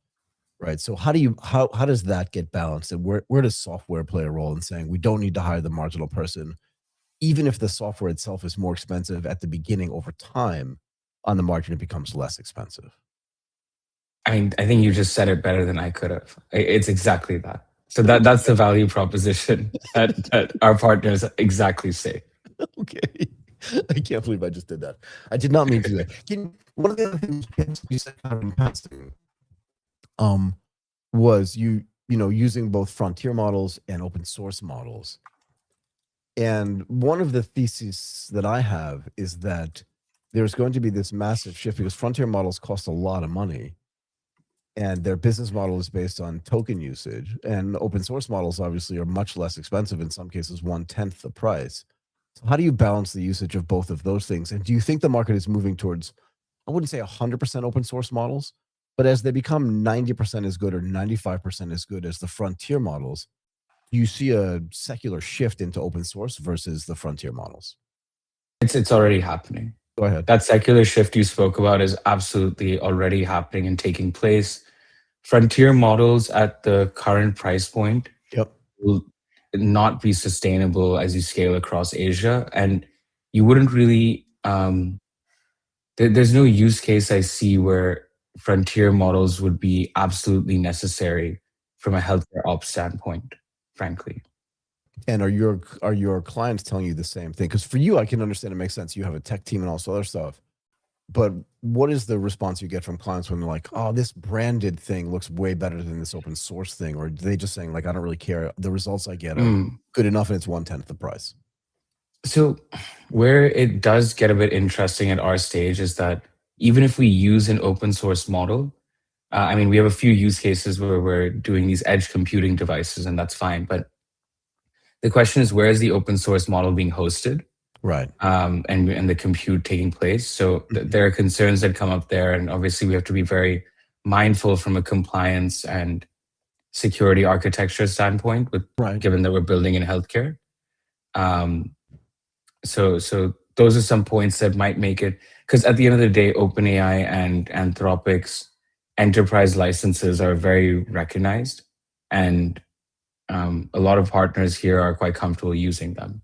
Right, but on the flip side, I would make the case that somebody like, and we did a whole segment on this last night on our sister show, a Global Tech podcast, is that great a show. company like AWS, which not everybody trusts, we understand, like, again, it's a brand that everybody understands. Their orchestration layer allows you to use DeepSeek, Kimi, Qwen, and all the open source models that should be hosted, including OpenAI and Anthropic, obviously not open source in that case, but they host all of them on AWS servers, I'm presuming. So shouldn't that change the metrics around, like, should we use this or should we not use it, or is that irrelevant? No, I think that would change the metrics. I just would definitely, I think we're going to see a lot of optimization happening on the model side, and Yeah, where for sure. the costs finally land is still not very clear, frankly. Okay. Before I let you go, one more thing. Like, how do you measure whether this automation is actually improving the care as well and not just reducing the admin workload? Right. And again, I do believe that any reduction in admin costs will improve care just by virtue of improving margins for the clinic and the clinic owner. Yeah. Separately from that, though, measuring patient outcomes through admin workflow efficiencies is not a very easy task. No. I think really where I see, but I do see the value coming from very deeply embedded patient journeys and care pathways that extend beyond the consultation room. And so you'll be seeing a lot more work we're doing with some cancer clinics as well as other chronic disease centers on how we support them in building these care pathways. Got it. Okay. Look, I'm going to let you go. Agastya, it was awesome having you on the show. I really appreciate it. Thank you for coming and joining us today. And thank you for taking the time. I really appreciate it. Thank you so much. Take care. Bye. Bye for now. Okay, Martin, let's bring in Dr. Varin Khera as well, the co-founder and CTO at SecStrike. Good afternoon. How are you doing today? I am super duper. You can hear me okay? Super. Okay, you are now in the main room. We wanted to have you on, and again, thank you for taking the time to do this today, to talk about how AI native security companies are helping businesses install and deploy autonomous systems without expanding their attack surface. And before we do that in detail, maybe you can tell us a little bit about SecStrike in general. Yep. So SecStrike is a company we are building what we call a symbiotic AI validation. So generally, we are an offensive, defensive, and a consulting company. And through our experience, we've now moved towards building AI to help with the offensive cybersecurity. So I'm the co-founder of SecStrike, and it's a pleasure to be here today. Thank you very much. Can you explain what symbiotic validation means? Okay, very It sounds like interesting something I would question. say to confuse my daughter. Exactly. I mean, it's a new term. It's something we've coined out. Awesome. So basically, if you look at it, where the agentic AI and the security is heading, right? So what you could think of as, and I like to give analogy. Let's think of it like this: you have a burglar, okay, and a security guard who never sleeps, okay. Now both of them move at machine speed. Now what happens is this is where the industry is heading, right? Both of them are always able to do things. They're able to move at machine speed. The burglar and the security guard. So what does that leave the human? It leaves the human to move up to be the judge. And that's what we call symbiotic, right? What does that mean to be the judge? Yep. So a lot of the validation, so what the AI would like to do is, a lot of the times AI finds findings. It could be true, it may not be true, and also, or in some cases it's extreme. We want the human to say, what do we do with this finding? And that's what we call symbiotic in a nutshell. Okay. Multiple. So the human is now symbiotic with the machine that's moving at machine speed, with a security guard that's moving at machine speed. We also have to presume that on the burglar side, that burglar is also some sort of agentic AI, but that burglar is also giving feedback to some human in a warehouse somewhere in some small country in Southeast Asia, where there are like 1,000 computers all working on like very expensive GPUs, and they also have their own agentic AI systems there. How has agentic AI changed the security assumptions that companies have relied on for the past, 6-7 years? I mean, if you think about this, right? Normally, what companies would do is they would they would do security validation, which is a one a year or twice a year thing. Now, security validation, I mean, they would do penetration testing, they would validate the system. Yep. But that's out of the door now. You can't do that, as you just mentioned, right? I mean, the burglar is moving at machine speed.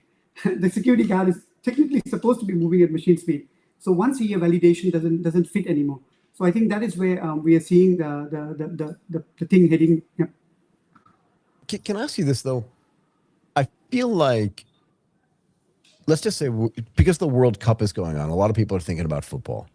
So let's make a sports analogy as well. I feel like in the cyberspace, like one team is playing by a set of rules, and that's the defensive side, right? And even if that defensive side is playing offense, like they're offensively trying to stop penetration or any kind of sort of cybersecurity breach. But that the offensive side, the guys and gals that are trying to break in somehow, are playing by no rules at all, if that makes sense. And does that leave an imbalance on the offensive side? Or is it just that the tools on both sides are getting so good that it's really just like who moves first is the guy that wins? Okay, how I feel about this is maybe you can take an example of the Mythos, right? I mean, if you look at Mythos and look at Fable, I mean, you see the government stepping in and then taking it off, and apparently it's coming back on. You know, when you take off capacity, for example, you know, like you see more restriction in Mythos right now. I mean, when you take off capacity, you eliminate the good guys from having the capacity. Again, that's how I feel, how we see it. But the bad guys, I mean, once you put a capacity in, the capacity, it propagates. It could be, you know, people have learned, people have examined, people have expanded. So I feel that the bad guys are having a leverage over the good guys, because what we are restricting is restricting the good guys' access to the information at machine speed. That's how we see it in the industry that we're working on. Okay, so I'm glad you brought this up. Again, we've done segments on this before, and my presumption here, right, because everyone's like, look, if Mythos goes out, both sides are going to have it, and why are we putting guardrails on the good guy's side when there are no guardrails on the bad guy's side? But there's precedent for this, and I'm curious what you think about it. There is like nuclear energy and nuclear power, but there are also nuclear bombs, right? And we don't want nuclear proliferation in the same way we don't want Mythos proliferation, because we don't want cyber hackers to have the most powerful tools. But at some level, they're going to get them. And I understand that building a nuclear bomb has a delivery mechanism, and it's much harder. But we do have the International Atomic Energy Agency, the IAEA, that says, here's how we're going to regulate this globally, and here's how we're going to keep track of this. Do you feel like governments need to be involved and need to be coordinated now that the AI itself is getting so powerful? And Martin and I were talking about this last night on our sister show, a Global Tech Podcast on AGTP, and that is the models that exist today are the worst models we're ever going to have going forward. Is that fair? In other words, Mythos 5 and Fable 5 and ChatGPT 5.5 or 5.6 are going to look quaint in 6 months, to be fair, not even in 6 years. So exactly. Even if we restrict it today, what difference does it make tomorrow? And how should governments be involved, I guess, is the real question. Look, I mean, I think what you said, I like what you said. It's going to be old in 6 months. It's going to be out of date, because today's frontier is not tomorrow's frontier. That is very clear. Yeah. Now, how we are limiting these technologies? We're thinking like what we're thinking with uranium, nuclear war, where what the government is doing is, yes, exactly. We are limiting the movement. We're limiting the movement. Now, does limited the movement work in the cyberspace? I don't think, right? What's happening with these? Well, you look at open source model. There's a lot of discussion about what's happening with the open source. I wouldn't name which model, but I can name them: DeepSeek, Quen, Kimi, Agnes. I can name probably 18 open source models for you. But yeah, all of them. Go ahead. Yes, but there is a news that just came out that this open source model was doing pilfering attack, or was trying to get information from one of the open model, the model that we are all using. Yep. And they were trying to learn from these models, right? So there's multiple ways of attack. Yes. If you're sitting out there, not you, but if one is sitting out there thinking that the open source models are not looking at the frontier models and just like analyzing them with their own artificial intelligence, and even if they have access, let's say you have access to ChatGPT 5.6, or you somehow subvert the glasswing stuff that OpenAI is doing, all of this stuff, that Anthropic is doing, that at some level you can use the AI to analyze the AI to build your own version of that AI, so then you can compete with that. Like, it's just circular I don't understand the restrictions myself either, but I was just positing it to you because I wanted to understand what you thought the government.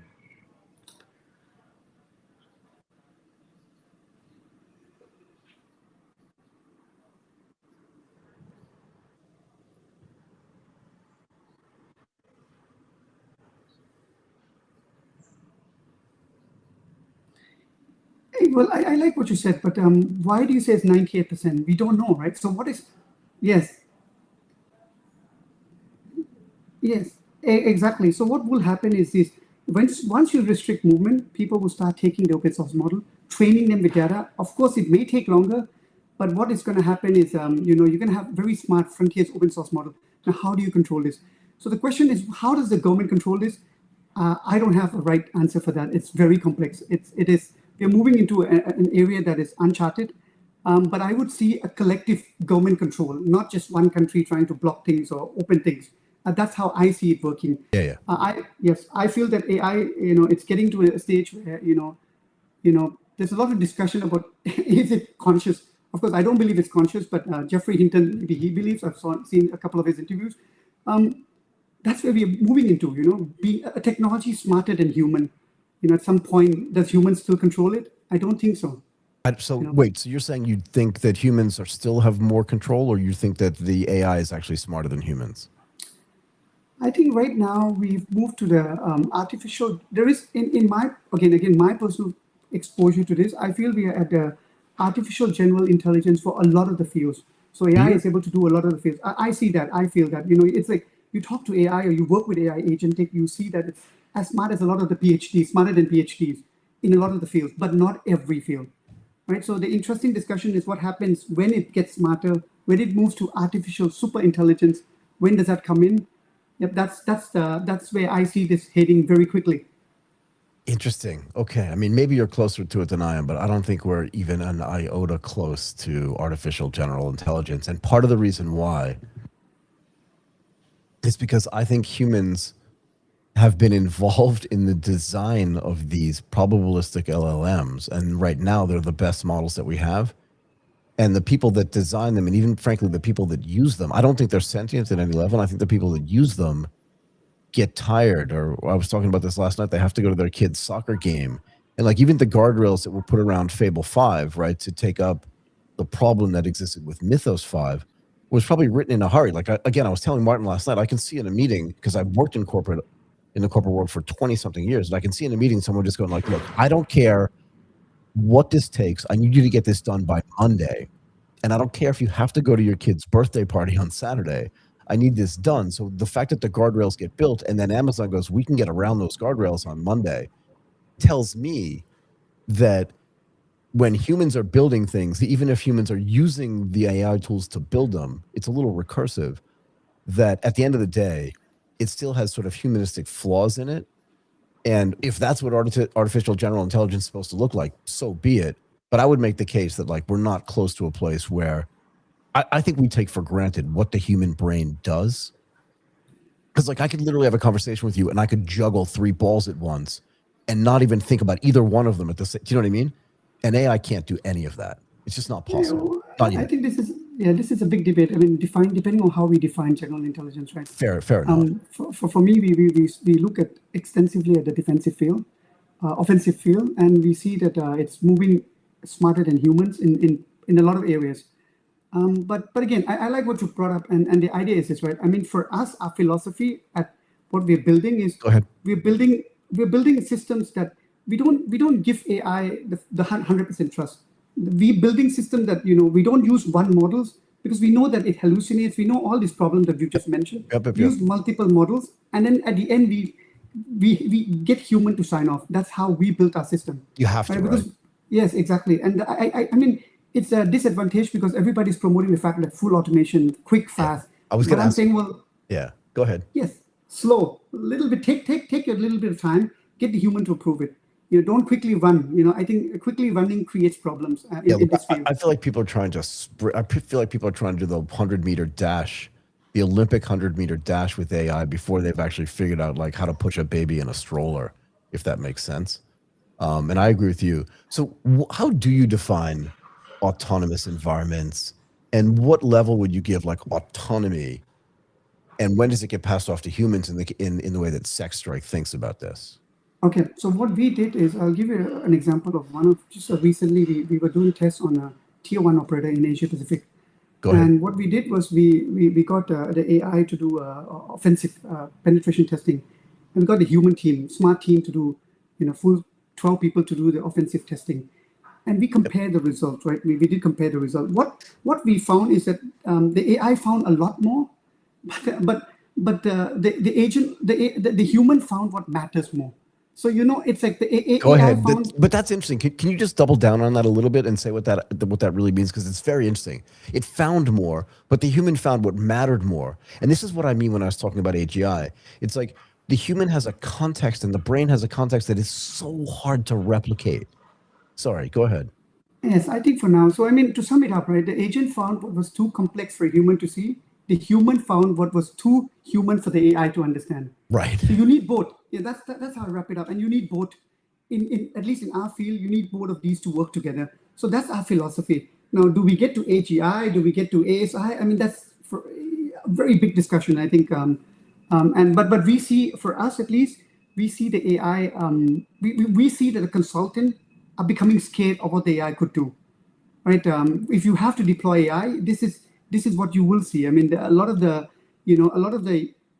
humans trusting the AI. What is if the AI is going to take over their jobs, even on high-end capable human resources? Yeah.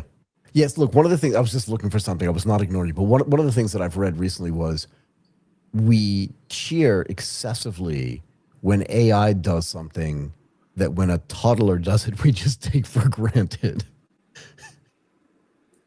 Exactly. I think that's the dilemma. It feels like that's the dilemma to me.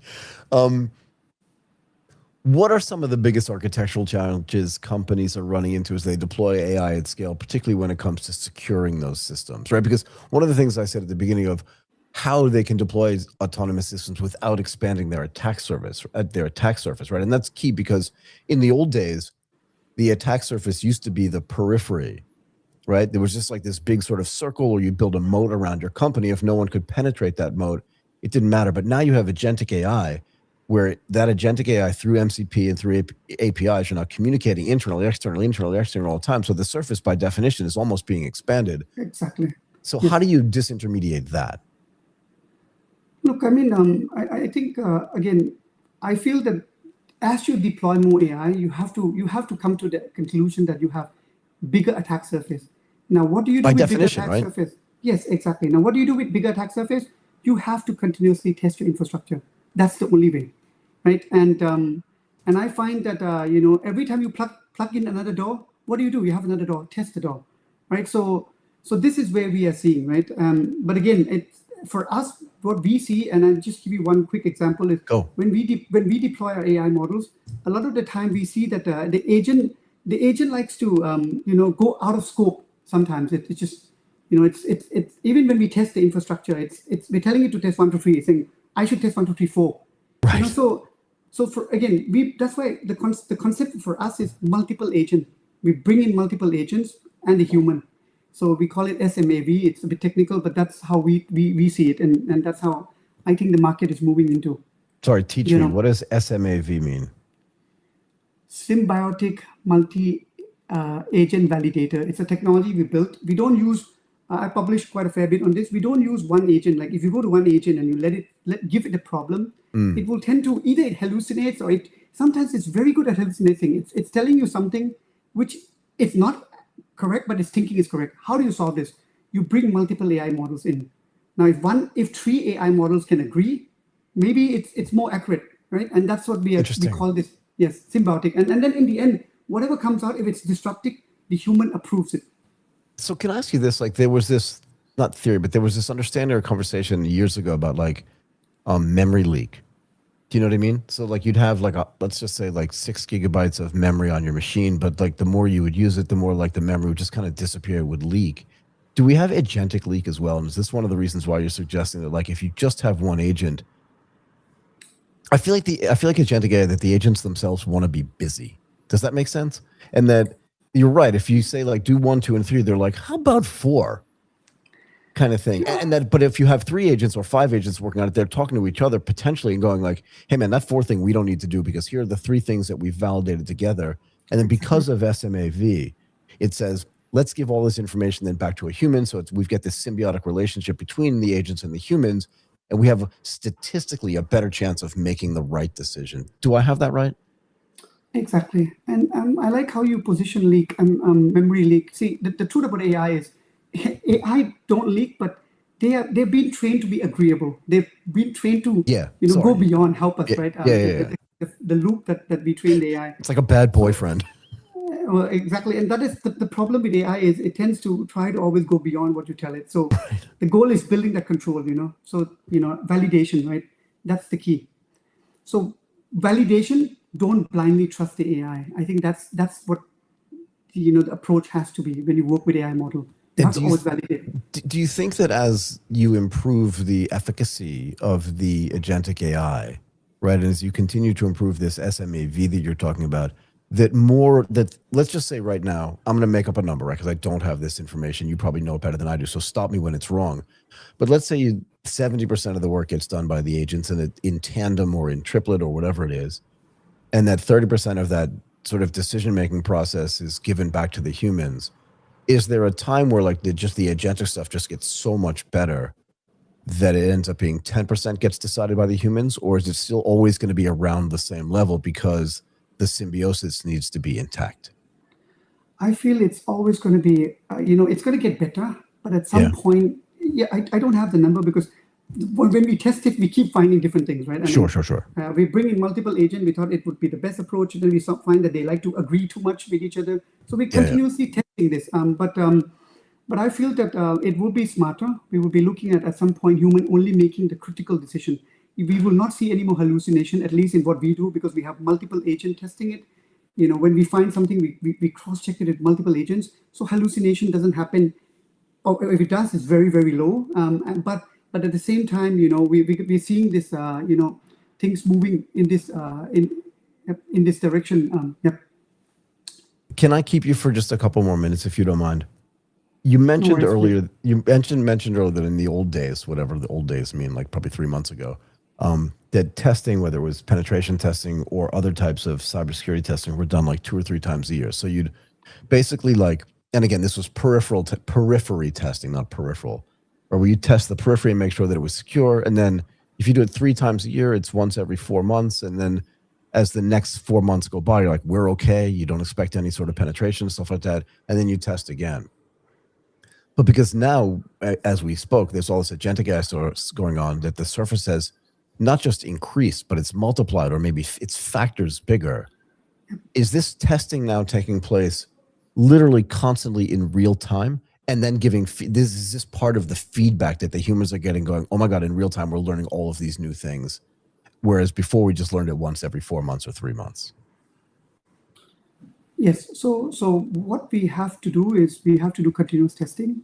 Yep. And by continuous, I mean probably every few days of testing continuously. Now we can do that because we have AI. Agentic AI is capable. Human could not do that. No. Now once we test, what happens is these things get reported to the help desk, to the support team that each particular system owners gets to understand the issue, and immediately they fix it, and then the test goes back again. It's continuous. It's like a round and round. Yeah. And that's what we see. I see on how we can lower our attack exposure, or the surface of the attack. Yep. Got it. Okay, I am going to let you go. Thank you so much for coming and doing this today. I really appreciate your time. It's great to be here. Thank you very much. It is my complete pleasure.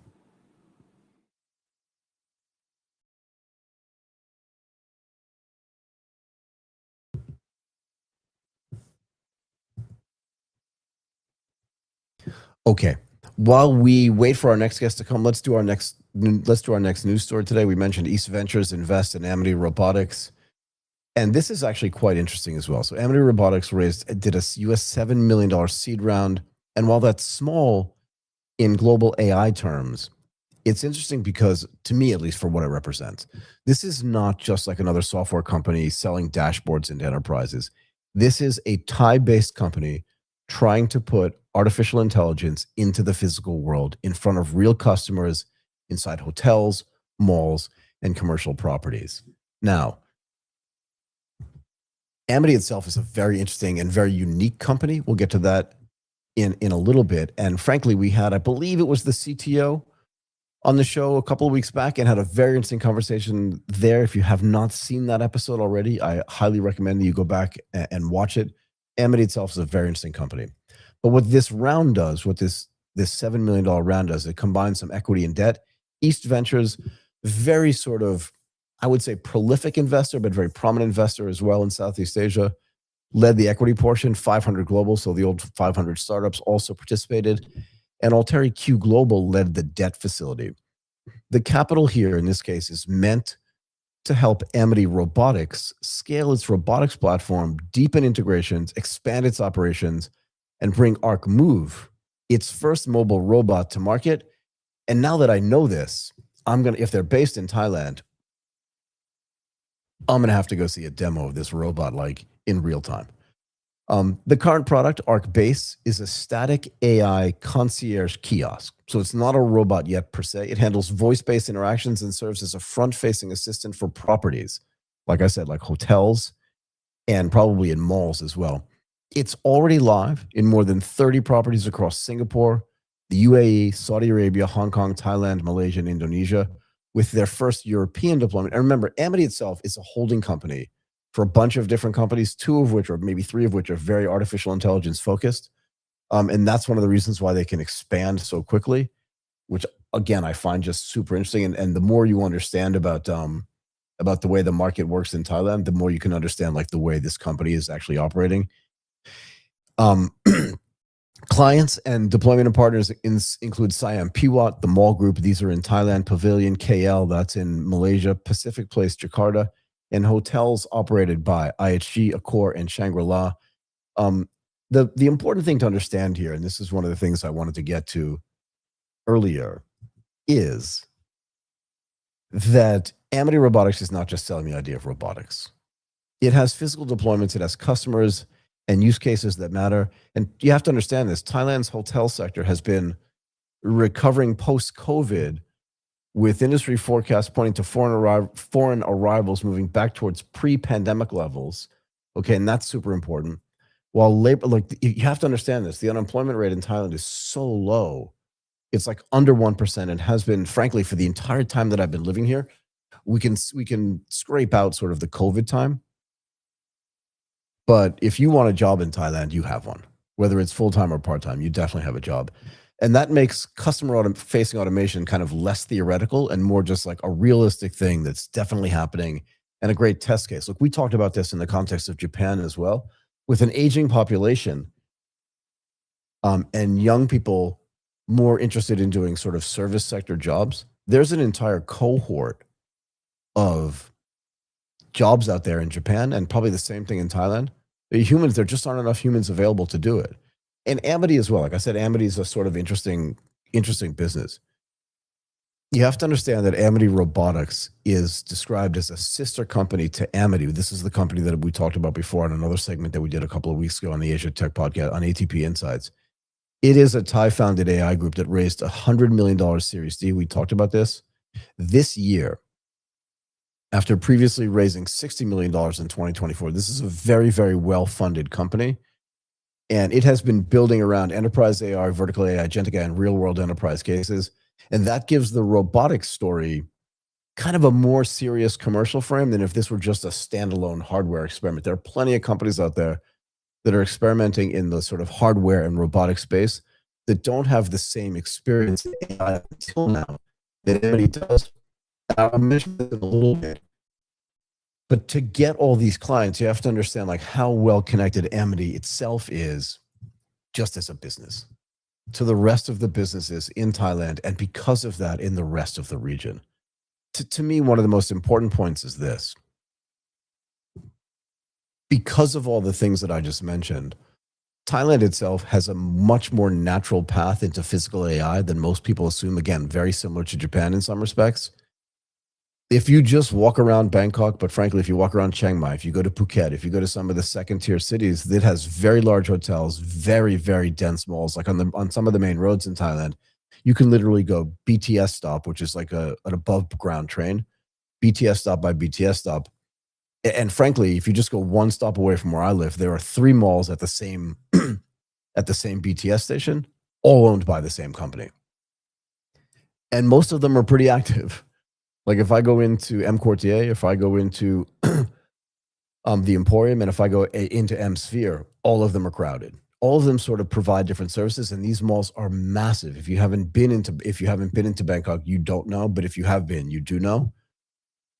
It's very, very large. And if AI is going to move from like individual screens and kiosks into physical environments, Southeast Asia commercial spaces are a logical place to test like whether this thing actually works or not.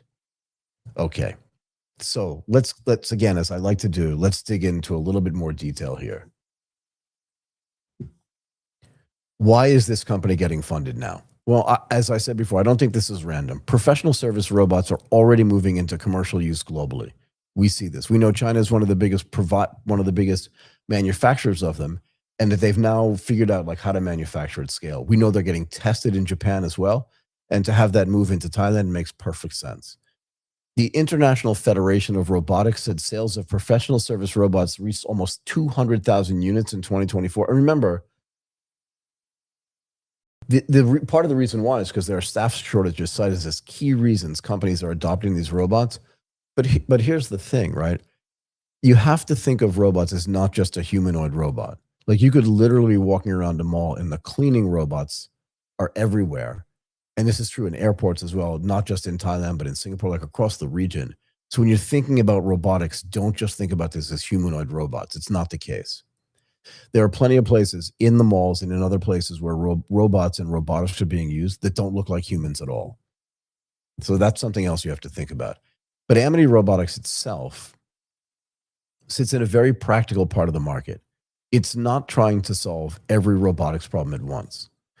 It is focused on customer-facing environments where answering questions, guiding visitors, and supporting service teams can be measured.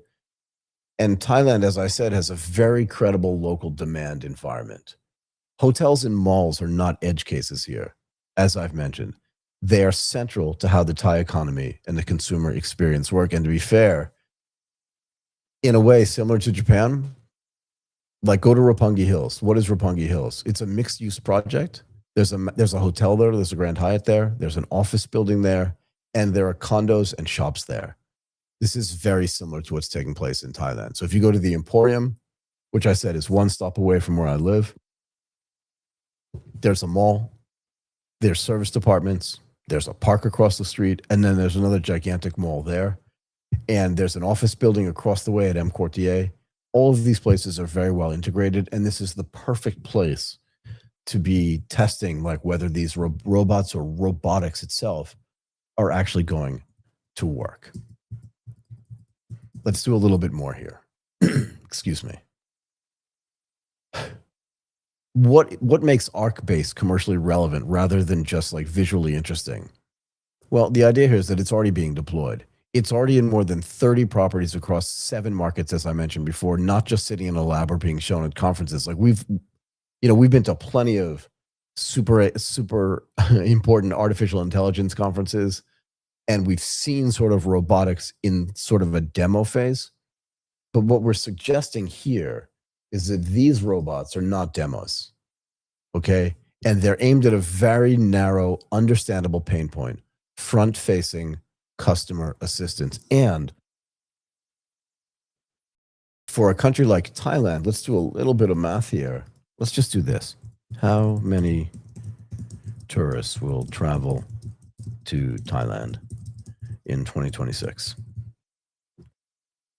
What's your best guess? Because if it's not over 30 million, you're wrong. Right? So Thailand in 2026, according to the Tourism Authority of Thailand, is going to host 33 to 35 and a half, almost 36 million tourists.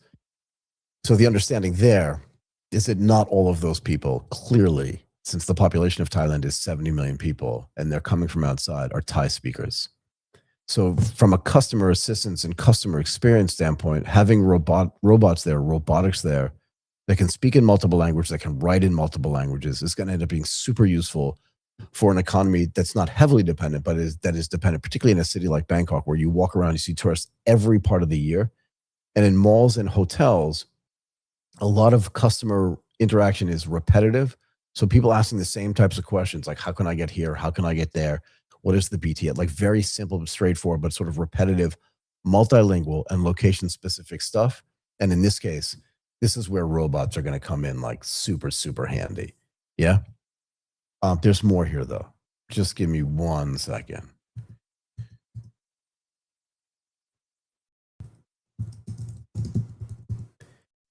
The real test here for these robotics is whether people think the robot is cool. But because you can be in particular places, so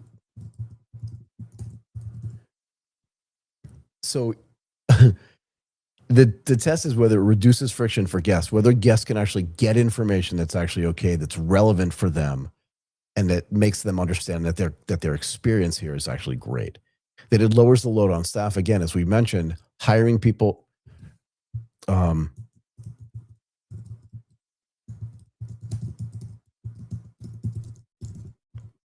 Hiring people to fill some of these jobs because of the kind of very, very low unemployment numbers means that sometimes there's not enough staff to handle every individual person. So if you have a robotic solution for this, that's going to make the customer experience much better, particularly in hotels and in malls and in places where tourists are going to be, but frankly, where just regular Thai people are going to be as well. Now, here's where things actually get really interesting for me. Why does Amity itself matter? If you did not see our previous segment on Amity and its $100 million Series D raise, you have to understand something. Amity has already built, so Amity Robotics, like we said, is a sister company to Amity, which is I wouldn't say it's a much bigger company, but it's a bigger company. It's more a conglomeration of a bunch of smaller companies.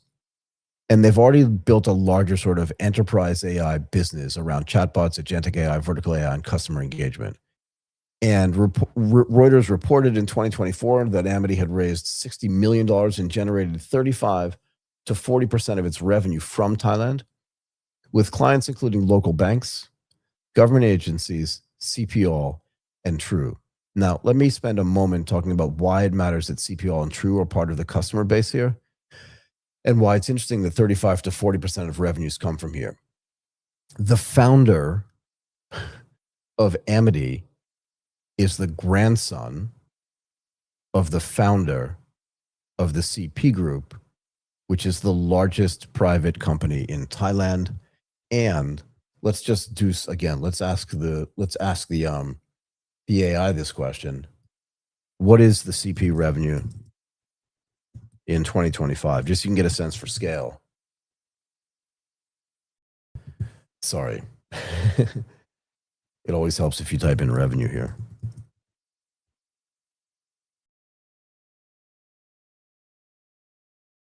Yeah, sorry. It's somewhere between 65 and $70 billion of revenue. It's a very, very large company.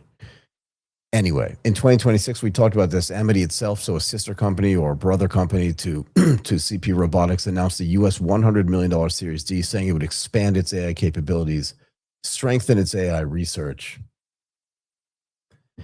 and application center in Singapore, and pursue a research to revenue model focused on enterprise adoption.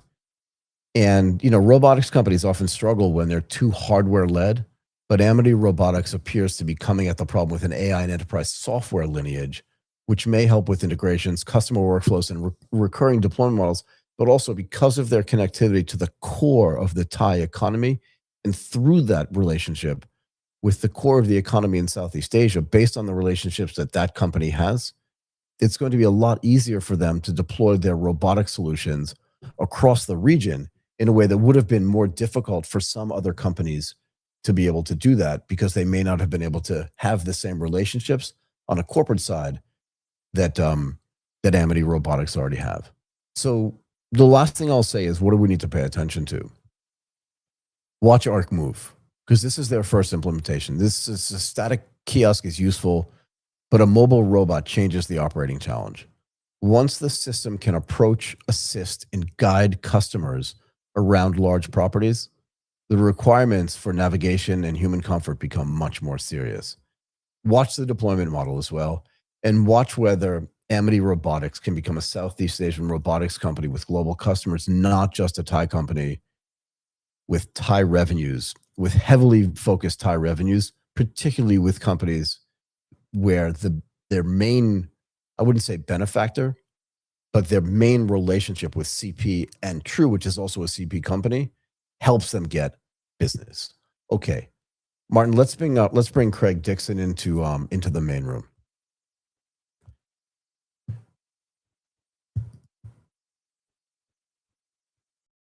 Craig, how are you? Thank you for doing this. It's been a while. How are you feeling today? You're still in Singapore, yeah? I split time between Bali and Singapore. So if I had this house in Singapore, it'd be worth way more. Yeah. The post-COVID ability to run stuff mobily was a godsend for getting some balance of the cosmopolitan city, but also the nice nature vibe we have here. Fair enough. There's no better place to split time between Singapore and Bali is actually very close to Singapore for people who don't know that. So it's a very easy trip back and forth. Craig is the founding general partner at Accelerating Asia Ventures, and that started in 2018. Martin, it looks like we've lost Craig. Craig, are you still there?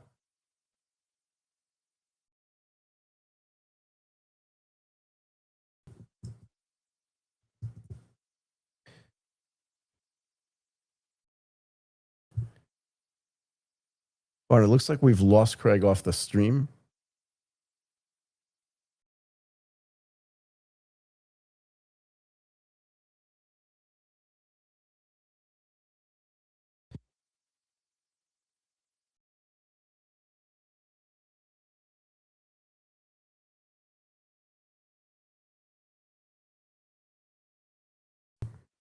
Okay, well, let's see if we can get Craig back onto the stream here.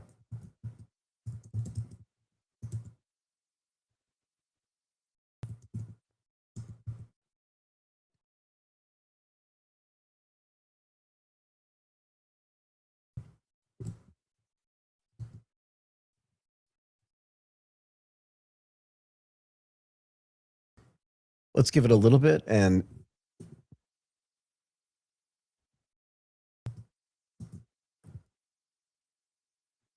Martin, do we have any feedback on getting Craig back onto the stream?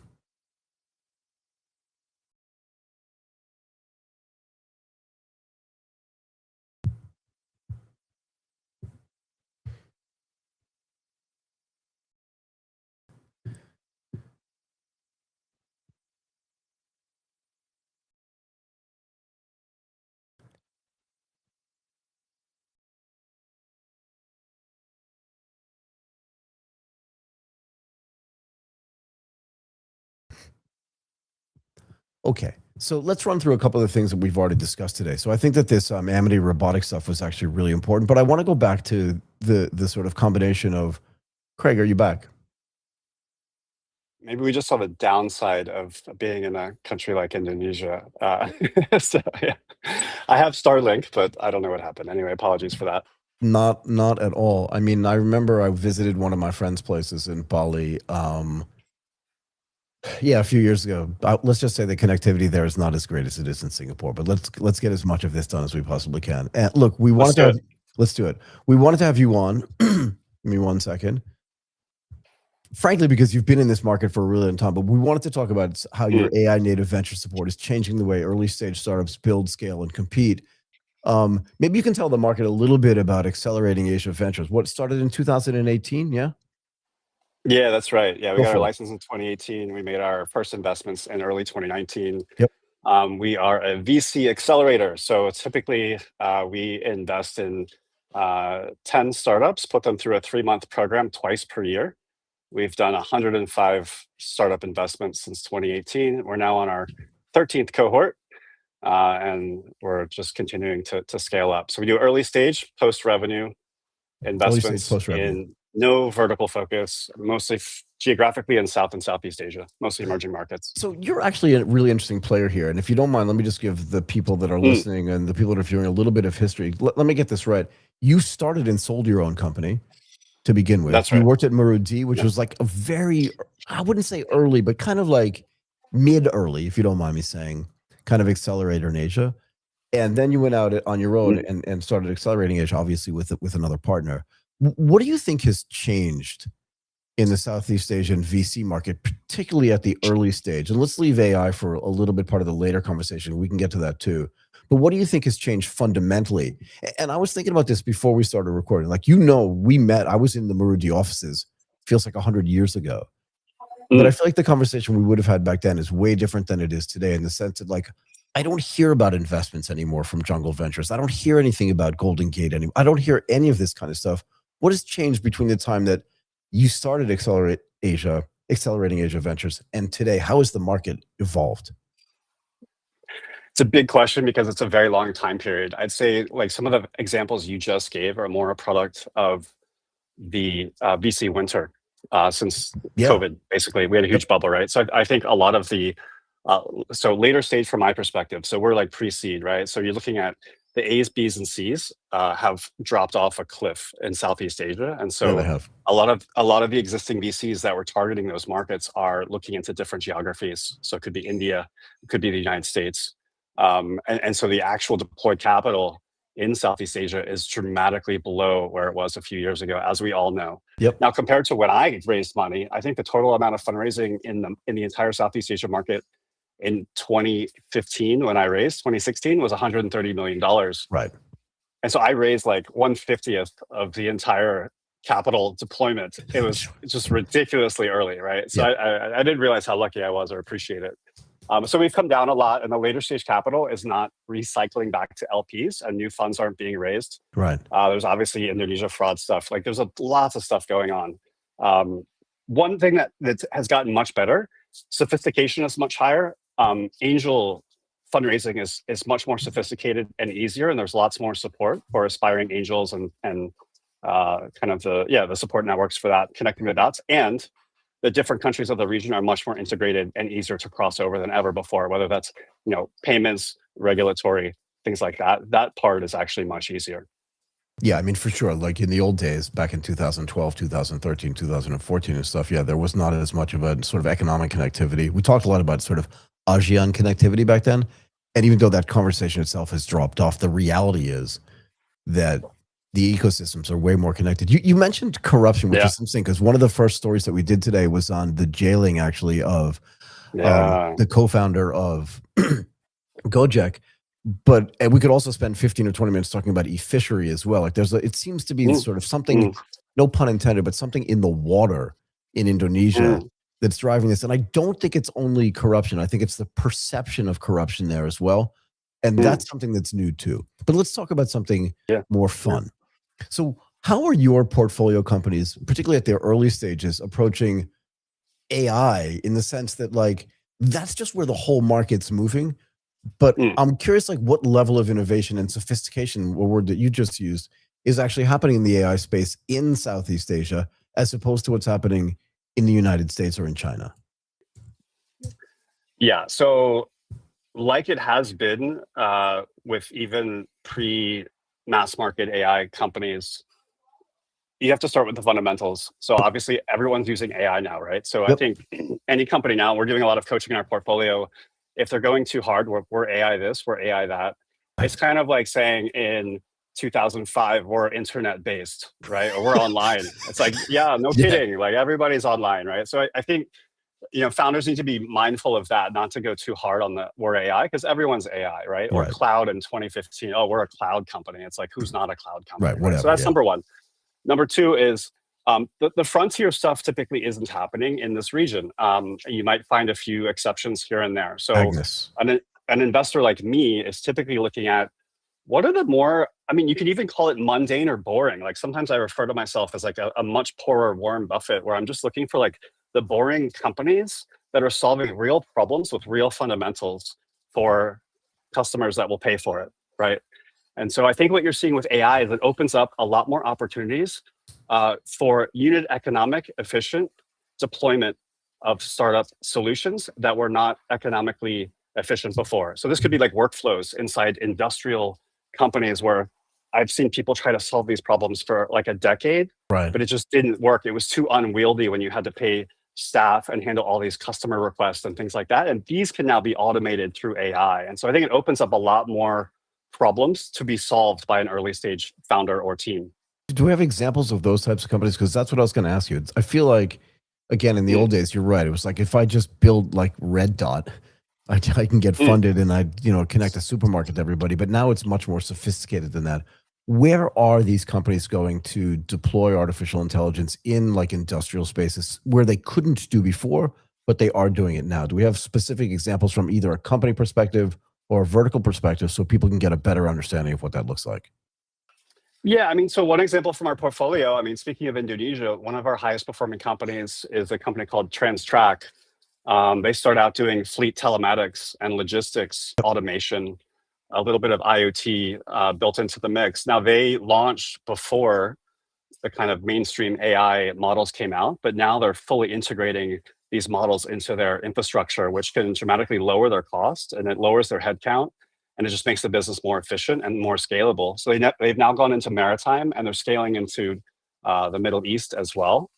So I think one profile of our portfolio is companies like that started before the AI boom, and they're now integrating AI to create more efficiencies. The other one is like the AI native startups that have popped up in the past couple of years. They almost have a harder time because there's so many problems you can solve with AI. But again, like, can everyone do this?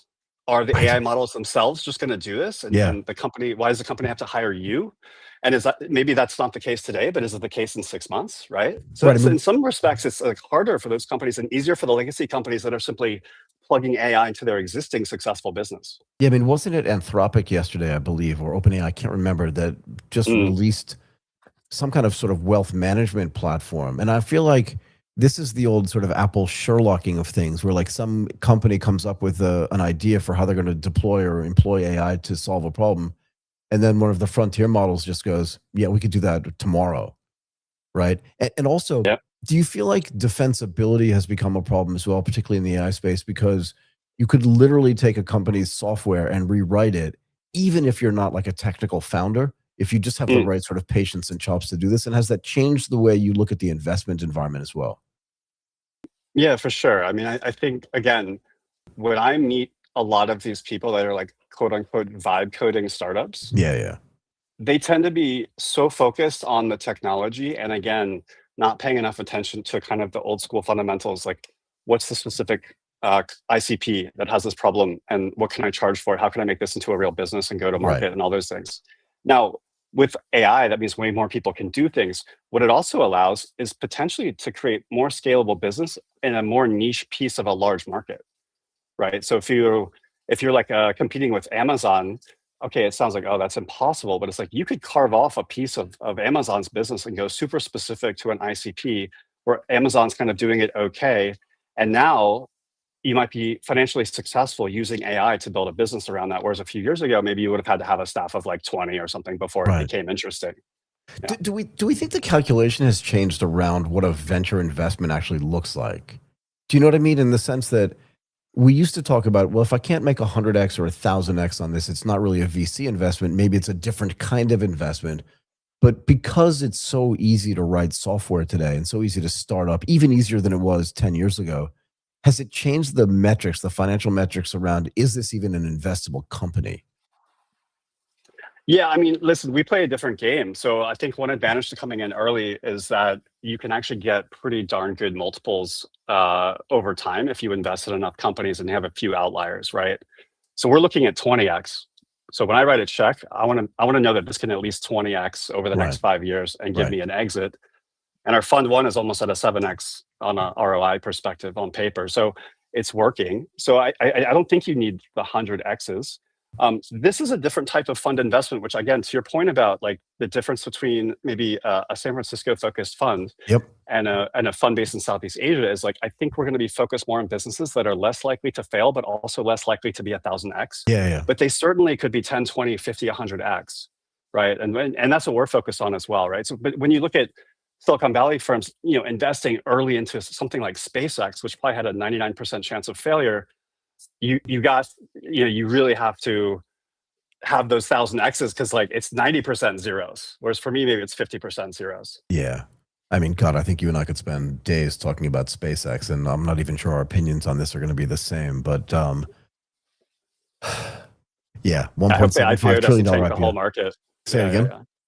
I hope the IPO isn't the straw that broke the camel's back on our obvious bubble of a market. But you know it is though, right? I mean, you know for a fact that it is. Not for a fact. I don't know if your it's gut the is telling one, but you it's a mess. It's a complete mess. Yeah, it is. I mean, Elon's just sucking all the air out of the room as usual, and yeah, but again, it's going to impact the IPOs of Anthropic and he might have screwed OpenAI. He might have screwed OpenAI. Oh, he definitely screwed OpenAI. You can see it because they're already saying they're going to delay their. Might be okay. They have good fundamentals and momentum. Like they might be okay, but OpenAI might be completely screwed. Yeah, I mean, if you watch, which literally might have been why he did it, partially. Yeah, it sounds like the artistry of a megalomaniac. Again, we could spend tons of time talking about that. What happens? What happens to companies in Southeast Asia now from a follow-on investment perspective, right? So as an early stage investor, or as a seed investor, the idea is that there's got to be some kind of follow-on for the companies that you have. You've been very successful actually up until now of having all of your companies take the next investment, right? So that's a great sign. I mean, but all of them have had the next investment, but as far as like getting this, the farther you go, the harder it gets, and especially in Southeast Asia. And so, we've the most successful companies as far as fundraising goes that we've had have expanded into new markets that have more robust financial markets and access capital that way. So about 10% of our portfolio has kind of like an enterprisey global from day one business, and they moved to the United States and they just re-domicile there. Yeah, exactly. It's amazing triple leverage. I mean, I think anybody operating out of an emerging market should think about that strategy, because what happens, so Marco Polo is an AI company that originally started in Dhaka, Bangladesh, and then over time moved to San Francisco, went through the Stanford Accelerator, and they've raised a ton of money, and I think big news is coming soon on them. But their OpEx is almost all still in Dhaka, right? So they raise American money at American valuations with a Bangladesh OpEx. It's an amazing triple leverage. Yeah, I mean, that's obviously awesome. But where does their expansion come from? Is their expansion going to come from expanding into the United States, or is their expansion going to continue to be in Dhaka? No, it's US. It's US. I mean, you have to fit that mold of, a global enterprise type company, which not everybody's going to do, right? So if you have more regional interest or a regional exposure here, you can probably get up to seed, maybe a Series A. After that, it gets really dry. And so what I'm seeing there is you're seeing like strategic investments from like corporate investors or things like that. Or again, you have to like go expand. So for instance, TransTrack went multi-market into the Middle East. And the Middle East market is pretty hot with looking for new opportunities in tech. And so they may, I don't know if they're going to raise from, KSA or Doha or something like that. PIF, but that's probably, exactly. But that's probably more likely going to be their next round than Singapore. So is this part of a different conversation you're having with founders now than you would have had before? So one is you can't talk about, not you can't talk about it, but you can't be focused on the fact that like, oh, we're doing AI, because frankly, it's just table stakes to being a company today, whether it's an incumbent company or a startup company. But is it more just like, you're going to have to figure out a pathway outside of the region to expand, because that's when your multiples are going to expand as well, and where you're going to get your Series B, C, and D done? Yeah, I mean, I think the nice thing about raising angel rounds is there's less worry about that. But once you go institutional, you have to have all these boxes checked, right? So you have to have a multi-market strategy checkbox, and then you have to convince those investors that you can do that follow on, right? Right. So it kind of goes hand in hand, right? So if you're starting a business in Singapore, Malaysia, Philippines, whatever, it's like, okay, maybe you can get 300 to 500K in the early days. Maybe you can get like a 1 to 3 mil. After that, then what? Right? Yeah. And so you have to be able to tell that story of like what happens then, which is probably a multi-market strategy where you're not necessarily raising capital, at least not fully from this region, because it's just, there's not that much there. Now, I hope that changes. I think it will, but a lot of excess fat needs to be flushed out of the market from the past 5 years of excess. Yeah, so that was going to be the next thing I was going to ask you, is what actually does have to happen just structurally? Because I do think still that there's a fundamental opportunity to build big things in Southeast Asia. It's a massive market. We know all the metrics, like we've spoken about it for a decade. But why are we still in a situation where we're still telling companies, like, if you want to get really big and if you want to expand your multiple and if you want to raise more capital, you still have to go to Silicon Valley? Because that's essentially what we're saying, right? To some extent. What has to change for that to change as well? Yeah, I mean, there's two things. One thing that is changing, and we touched on it earlier, is that AI helps you to scale more efficiently at lower cost, right? So one of the problems with our market is that the consumer doesn't want to pay.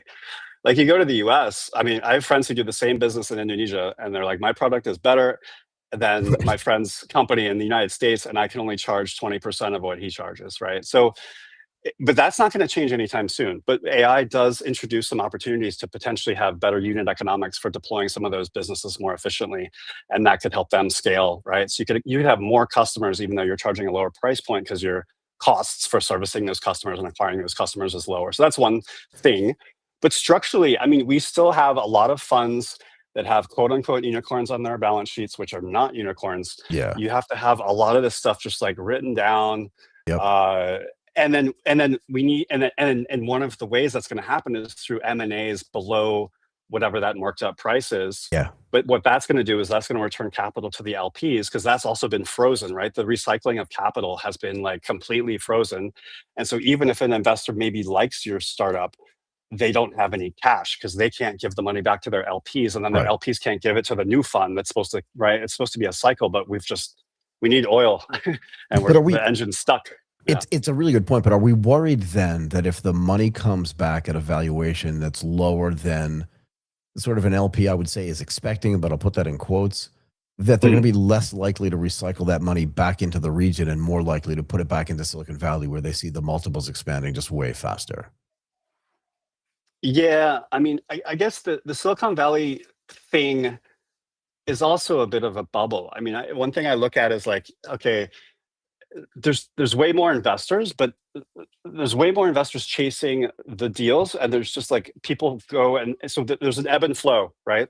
So sometimes there's too much money chasing too few startups, and that gets valuations too high. So that's what we had 5 years ago, right? Yeah, for sure. And then obviously you have the reverse that happens, right? So, but it'll free up some capital. Some of that will be recycled. A lot of the LPs in this region have a mandate for this region, right? So if you are, even in the large funds, if you have a $100 million fund and you have an LP that put in $10 million, that's like their Southeast Asia allocation. Now, maybe that $10 million doesn't get recycled. Maybe only $5 million gets recycled, but at least something's being recycled, right? Yeah, fair enough. And then the other thing you're seeing is there's better deals. So investors right now, it's a bit of a big downturn. Like, you can get really good startups much cheaper than you could 5 years ago. And so that'll eventually kind of turn into something good. But yeah, it's been a bit of a hangover from the heady days of 2022. What's your view on the impact of open source models versus the frontier models, in the sense that you have some of these open source models that their performance is, I don't know, pick a number, but let's just say really close to what Anthropic and OpenAI are putting out there, and they're 1/10 of the cost. Well, I think if you're a early stage pre-institutional funded startup, it's something really interesting to look at. The main worry with open source is security, as it always was with previous kind of technologies using open source, right? So I think if you are tech savvy enough to manage that process, and it depends on the business you're in, right? But if you handle a lot of financial data or private personal data, you have to be really careful with that. So I do think, sorry, go ahead. Yeah. I was gonna say, where are the security gaps in open source models versus just the frontier models? Well, it depends if you keep things updated. So if you bring in an open source model and then you don't keep it updated over 6 months, 12 months as new versions are being released, if you don't keep up with it and you keep building with it, you're going to have more and more open windows that people can pop through, right? So whereas the frontier models have it mostly built in, so you don't have to worry about it. You can just kind of plug and play, right? So it really has to do with customizations around the open source model, not the open source model itself. Right. So I interrupted you. You were going to make a second point. Do you remember what you were going to say? The second point, it really is, and Dario was kind of given this question earlier, and I thought his answer was obviously very self-serving, but somebody was like, why don't we just start using the earlier models of all your products that are much cheaper and use less tokens, because they're like almost as good as your main model? Go ahead. And Dario just says, everyone just wants the latest thing, basically, which is like maybe kind of true. But like one thing I would ask startups to do is like, do you really need to use Fable? No. Which burns way more tokens. Nope. Could you use, right? So like I think open source is fine, but even with the the big models, like, could you use the one from 3 months ago, and you're completely fine, except for maybe some very specific projects, and save a ton of money on your tokens. So do you disagree with my contention here that there's going to be a company that builds sort of like the red hat of Linux for open source models, in the sense that like the model itself, because Linux itself is free, it's always been free, but Red Hat charges for like a multitude of services around it and managing it for you and all this other stuff, and that the open source models are going to end up sort of in the same thing, that you're going to have software enabled businesses and software enabled services that run around those models, but the models themselves are not going to be where all the value accrues in this value chain. Yeah, I think that's right. 100%. But then what is that? So this gets back to the conversation we were having at the beginning, which is not so related to Asia, but in a way is, and that is, yeah.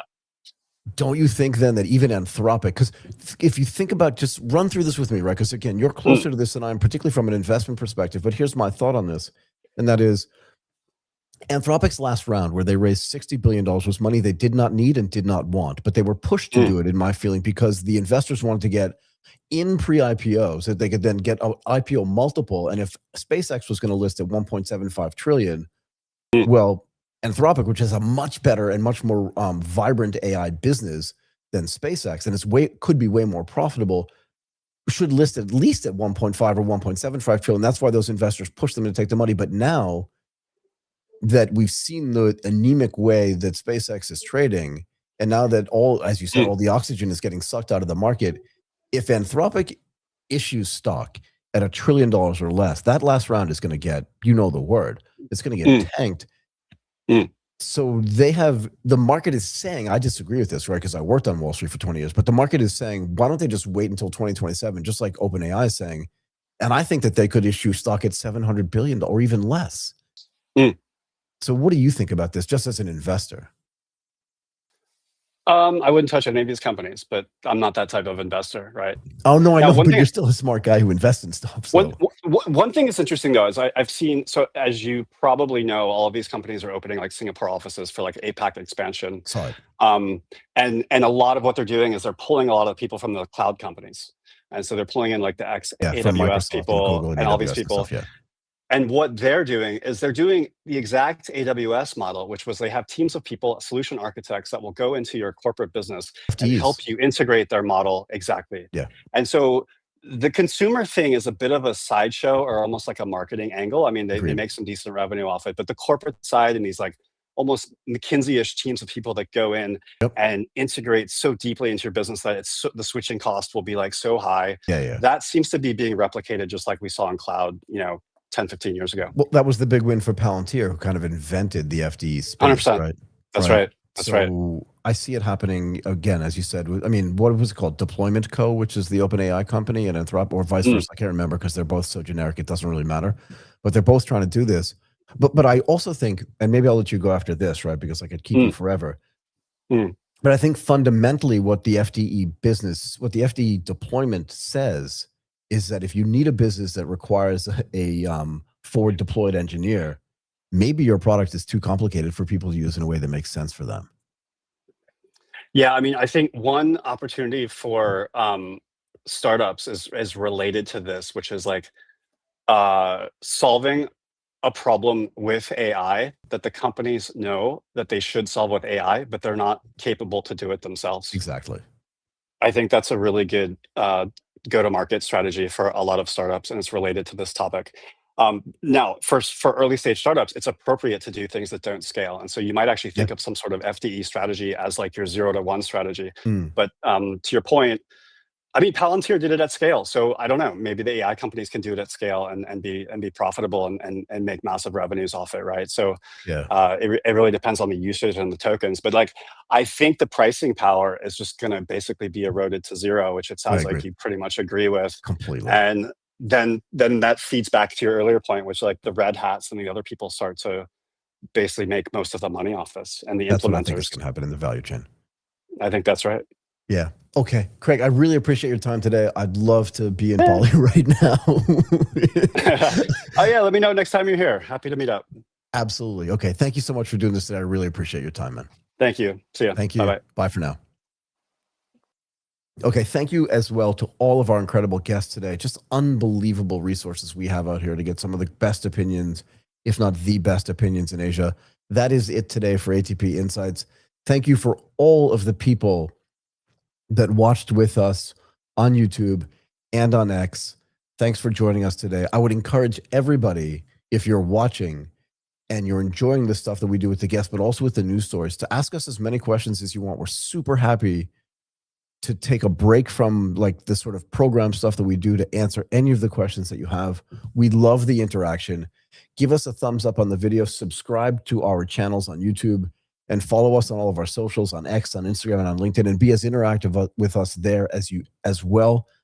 My name is Michael Waits. Thank you to Martin Runford as well. I'm going to say goodbye for now.